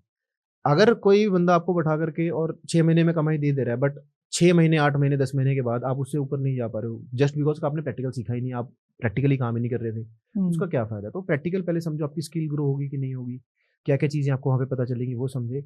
हमारे इंस्टीट्यूट है, हमारे इंस्टीट्यूट में ऑफकोर्स हम वही बात है सर, मैं ज़्यादा प्रमोशन बोल के नहीं करना प्रमोशन चाहता, की बात नहीं सर, मैंने तो सुना है कि यहाँ पे मुंबई, दिल्ली से बहुत जगह आते हैं दूर-दूर से सर। आते हैं। हाँ, गुजरात हमारे से यहाँ भी बैठा हुआ है, जी, दिल्ली जी, से आया जी, हुआ हाँ, है। दिल्ली से आते हैं। आप मानोगे नहीं, मैंने किसी से मैं मिल रहा था, इवन पहले भी एक स्टूडेंट ग्राफिक्स का निधि थी जिन्होंने आपके लिए कुछ काम किया था, है ना? निशी या सॉरी, हाँ, तो हाँ। उसने भी काम किया था, तो वो भी दिल्ली से थी। तो हाँ, किसी को मैंने वो किसी साउथ ने इंडिया से थी बेसिकली। हाँ, पर वो दिल्ली में जैसे वो रहते थे शायद हाँ। बीच में, है ना? तो उनके उनके किसी ने मेरे से पूछा कि सर बच्चे कहाँ-कहाँ से आते हैं? तो मैंने कहा जी दिल्ली से आते हैं। तो बंदा हैरान हो गया कि दिल्ली से बच्चे आपके पास क्या करने आ रहा है? भाई लोग तो दिल्ली जाते हैं। तो मैंने कहा सर है, आ रहा है तो आ रहा है। मैं आपके 1-2 स्टूडेंट से मिला था पंचकुला के एक मेले में, अच्छा जी। सार्थक हाँ, हाँ, जी। कैमरा लेके, तो हाँ, फिर हाँ। इनसाइड का वो लगाया हुआ हाँ, भी वो है। तो मैंने पूछा, बहुत पहले की बात है, तब मैं आपको नहीं जानता था। जी, जी। तो मैंने पूछा कि कैसे, क्या मतलब शौक है? हुँ, बोला नहीं, मैं सीखता हूँ, जी, मैं जी। यहाँ पे आया हूँ, मेरा प्रोजेक्ट है। और मैंने कहा कहाँ से हो? तो वो राजस्थान से बताया था। सार्थक मध्य प्रदेश से था शायद। मध्य प्रदेश, हाँ, मध्य प्रदेश यस। से, जी, जी। सो मतलब बड़ा अच्छा लगता है यार, इतने दूर-दूर से हाँ, लोग आते हैं सीखने के सर, लिए आते हैं। बहुत ज़्यादा। मेरे को तो खुद हैरानी होती है। वही तो मैं बोल रहा हूँ कि देखो घर पे रखे कंप्यूटर से आपने कुछ काम किया, सोशल मीडिया पे डाला, आप इतने लेवल तक पहुँच गए कि काफ़ी कहाँ-कहाँ से लोग आ रहे हैं। आई थिंक मुझे जो लगता है कि ना हमारे इंस्टीट्यूट में लोग क्यों आते हैं, बिकॉज़ हम लोग एक ऐसी देखो मैंने लाइफ़ में ये सीखा है कि ये इफ़ यू सर्व समवन, आप उसको उसके काम की चीज़, उसको कुछ एनहांस करने की चीज़ देते हैं, तो लोग आते हैं। अगर आप ये सोचोगे भाई मेरे पास आके मुझे पैसा दे जाए, है ना? ये प्रोडक्ट नहीं है। काफ़ी लोग इसको एक धंधा बना लेते हैं कि ये प्रोडक्ट है, धंधा नहीं। आई थिंक सर्विस वाला माइंडसेट रख के फिर आप अपने प्रोडक्ट को, अपनी चीज़ों को डिज़ाइन करो, तो किसी को वो हेल्प भी करे। उससे फिर ऑटोमेटिकली लोग जुड़ते हैं। आपके साथ इतने लोग जुड़े, हमारे साथ इतने लोग जुड़े, इसलिए जुड़े बिकॉज़ हमारा सर्विंग का पर्पस है। नहीं तो इतने टाइम तक नहीं टिकता आदमी। कुछ टाइम के बाद वो फ्रॉड, लोग उसको फ्रॉड मान लेते हैं। रीज़न ये होता है कि सर्विंग का पर्पस है। तो हमने इतना अभी पिछले साल ही हमने अराउंड 20 से 25 लाख का इन्वेस्टमेंट किया है इन इंस्टीट्यूट, इन इक्विपमेंट, कैमरा से लेके लाइट्स। अभी हम और कर रहे हैं, हम सिनेमा लाइन लेके आ रहे हैं सोनी की। अभी तक हमारे पास जो जैसे कैमराज यहाँ यूज़ हो रहे हैं, A7 III है जो हम स्टूडेंट्स को प्रैक्टिस के लिए देते हैं। अभी हम सिनेमा लाइन देंगे जो कि अराउंड 1.5 पौने 2 लाख का कैमरा है, या 3 साढ़े 3 लाख का कैमरा है, 1.5 2 लाख के लेंसेज ये हैं। सिनेमा लाइन क्या है? सोनी की एक सीरीज़ है, नेटफ्लिक्स अप्रूव्ड कैमराज हैं, FX30, FX3, FX6, FX9 तो अब उन्होंने बंद कर दिया, बट 3 ऐसी सीरीज़ है जो नेटफ्लिक्स अप्रूव्ड है कि अगर आप उससे चीज़ बनाओगे तो नेटफ्लिक्स उसको अप्रूव करके लेगा। ये भी होता है? हाँ, हाँ, हाँ। तो नेटफ्लिक्स वालों को पता कैसे चलता है किस कैमरे से शूट हुआ है? वो BTS भी मांगते हैं, फाइल्स भी मांगते हैं, सब कुछ वो सारा डेटा लेते हैं कि भाई अच्छा, कहाँ से। क्वालिटी चेक करते हाँ, हैं। क्वालिटी चेक करते हैं। तो उनका एक स्टैंडर्ड क्वालिटी नॉर्म है तो वो भी हम प्रोवाइड कर रहे हैं। तो I think this is the thing कि आपको वहाँ पे क्या सर्विस, क्या फैसिलिटी मिल रही है। फिर जैसे मैंने आपको मैवरिक्स बताया, टाइटन्स बताया, हमारे पास टीम्स हैं जो डायरेक्टली काम कर रही हैं। ये चीज़ें देखो आप इस फील्ड में अगर आप आ रहे हो, अगर सीखने कहीं पर जा रहे हो, ये चीज़ें देखो। इंडिविजुअली अगर आप सीखना चाहते हो घर पे, that is also good thing, आपका पैसा बचेगा बट टाइम लगेगा। घर बैठे सीखा जा सकता है सीखा जा सकता है, VFX? बिल्कुल ही सीखा जा सकता है। बल्कि बात है। मेजर बंदा जो है वो घर घर बैठे भी सीखता है। अच्छा। देखो इंस्टीट्यूट्स की नीड वहां पड़ती है जब आपको पता है कि मैं करिकुलम में, ये वैसे ही बात है कि क्या बॉडी बनाई जा सकती है बिना जिम जाए, तो बनाई जा सकती है, हाँ, लेकिन बट सुबह भी तो उठना पड़ेगा। एक कोच की वैल्यू अलग जी ही है। जी जी, कोई बिल्कुल सही टीचर है बात आपको, अब आप घर पे जिम कर रहे हो, गलत तरीके से करो, कोई मसल पुल हो गई, तो वैसे ही वीएफएक्स में है, आप गलत अरे, तरीके से यूज कर हमारे रहे यहाँ हो भी होता है ना, इंग्लिश कनेक्शन के बच्चे होते हैं तो कहते हैं कि पैसे क्यों ले रहे हो, हाँ यूट्यूब पे हाँ यूट्यूब पे हाँ फ्री दिखा रहे जी हो। जी, ये तो मेरे को भी सुनने को मिलता है बहुत कि भाई वीएफएक्स हम ऑनलाइन ना सीख लें। तो मैं उनको ये बोलता हूँ कि ऐसा नहीं है कि आप ऑनलाइन नहीं सीख सकते। ऑफ कोर्स मैंने भी बहुत ऑनलाइन सीखा मतलब है। मुझे तो बड़ी हंसी आती कभी कभी कि 499 रुपए या 999 रुपए देने में हालत खराब हो रही है, वही बच्चा जब प्रोफेशनल बन जाता है तो लाखों का चार्ज करता जी है। जी जी, तब उसे समझ में आता है क्योंकि यार बैकएंड में कितना हम्म, इन्वेस्टमेंट लगा है, कितना हम्म, मेहनत लगा है, कितना खर्च होने वाला है। एंड इसमें मुझे ऐसे भी लगता है सर कि ना लोग ये नहीं देखते कि जब आप 10वीं 12वीं जब तक आपने की है तो आपने फ्री में नहीं किया, उसमें भी आपने बहुत पैसा लगाया, बल्कि मैं बोलूँगा लाखों रुपए लगाया है। तो वो जो स्टडी है ना, आई थिंक 10th 12th के बाद वाली जो आप एक स्किल के लिए जो स्टडी कर रहे हैं, ये वाली, वो बहुत इसकी important इंपॉर्टेंस बहुत है। ज़्यादा है एज कम्पेयर टू जो अभी तक आप स्टडी करके आए हो। तो उस पर लोगों को इन्वेस्ट करना चाहिए कि यार अगर मैं कुछ स्किल गेन कर रहा हूँ तो I should invest on that. तो वहाँ पे पैसा नहीं देखना चाहिए। हाँ ऑफ कोर्स, भाई जैसे मैंने आपको बोला कि कोई बेवकूफ़ बना रहा है, एक अलग चीज़ है कि भाई कोई आपको लगे कि फ्रॉड है, अपना दिमाग से आप जाएं। हम भी, हमारे पास इंस्टीट्यूट में कोई बच्चा आता है, हम ये नहीं बोलते कि भाई वो खराब है, ये खराब, हम बताते हैं हमारे पास अच्छा क्या है। हम अपनी अच्छाई बताएंगे, वो अपनी बताएगा, वो अपनी बताएगा। आप उनमें से चूज करो जो आपको समझ में आता है कि भाई किसकी अच्छाई आपको समझ में आ रही है, कहाँ पर आपको अपना फ्यूचर नजर में आ रहा, फिर आप उस हिसाब से आप एडमिशन लो।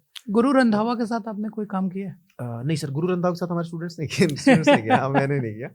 अच्छा, एक चीज बताओ, आप जी। कभी ऐसा भी होता है कि आपने काम किया और दाम नहीं मिला या नाम नहीं मिला? पूरा नहीं मिला, मिला तो है, ऐसा है कुछ एक प्रोजेक्ट्स में कभी कभी पेमेंट्स ऊपर नीचे हो जाती हैं। नाम का भी था, पहले था एक दो प्रोजेक्ट्स में था कि नाम नहीं उसमें आया, बट ठीक है, आई थिंक वो स्टार्टिंग फेज में होता है, बाद में नहीं होता। और मुझे ऐसा लगता है कि मैटर नहीं करता सर, अनटिल एंड अनलेस आप आपके पास टैलेंट और स्किल है। कोई वो एक प्रोजेक्ट या दो प्रोजेक्ट ही आपकी जिंदगी थोड़ी ना है। बट ऑफ कोर्स इसका मतलब ये भी नहीं कि भाई हाँ मेरे को कभी भी नाम नहीं मिलेगा तो मैं चल जाऊंगा, या मेरे को कभी भी पैसे नहीं मिलेंगे तो मैं चलता रहूँगा, ऐसा नहीं होता। आपको लगता है कि हाँ इसकी वैल्यू ये होनी चाहिए। और पता है कि काफ़ी बार ऐसे होता है कि हम ना शायद मांग ही नहीं पाते सही तरीके से। तो अगर आपको ऐसा लगता है कि भाई मैंने क्रेडिट, जैसे मेरे को बुरा तब लगा जब मैंने क्रेडिट भेजा और मेरा क्रेडिट नहीं लगा। अगर मैं क्रेडिट नहीं भेजता और नहीं लगता तो अलग बात है। या मान लो मैंने वो डिमांड नहीं किया कि भाई ये इतना बेसिक अमाउंट होना चाहिए और अगले बंदे ने कमिट कर दिया और फिर पेमेंट नहीं है, तो वो बुरा लगेगा। बट अगर मैंने मांगा 10,000 है और मुझे कल को मैं सोचूं कि इसने मेरे को 30,000 नहीं दी, तो क्यों देगा 30,000 भाई, जब मांगा 10 था। तो वैसी चीज़ों का एक सिनेरियो अलग है। बट आई थिंक ऐसा होता है, इंडस्ट्री में ऐसा बहुत होता है, कॉर्पोरेट्स में भी ऐसा होता है, पेमेंट्स फंस जाती हैं, तो सब जगह चलता है। Part and parcel of life. हाँ, बट आई थिंक आर्टिस्ट के लिए एक लर्निंग फेज है, हम अपने इंस्टीट्यूट में भी सिखाते भी हैं। अच्छा, क्लाइंट डीलिंग का अभी मेरी क्लासेस भी चल रही है, जिसमें मैं बच्चों को बताता हूँ कि आपने फॉर्मल मेल कैसे भेजना है, इनपुट कैसे लेना है, आगे से क्या चीज़ें आपने प्रोजेक्ट को डील कैसे करना है, एडवांस पेमेंट्स कैसे होती हैं, वो सब हम सिखाते हैं ताकि वो जस्ट आर्ट ना उनको आए, उनको उसके बाद का जो प्रोफेशनलिज्म है वो भी समझ में आए कि आप वो डील कर सकें क्लाइंट के साथ। फ्रीलांसिंग का क्या स्कोप है इसमें? फ्रीलांसिंग का बहुत ज़्यादा स्कोप है सर। मेरे पास तो जो मैक्सिमम स्टूडेंट आता है वो फ्रीलांस करता है। कुछ स्टूडेंट है जो जॉब करते हैं और कुछ स्टूडेंट है जो फिर अपना बिजनेस या उनका पहले का बिजनेस है उसको वो ऑप्ट करते हैं।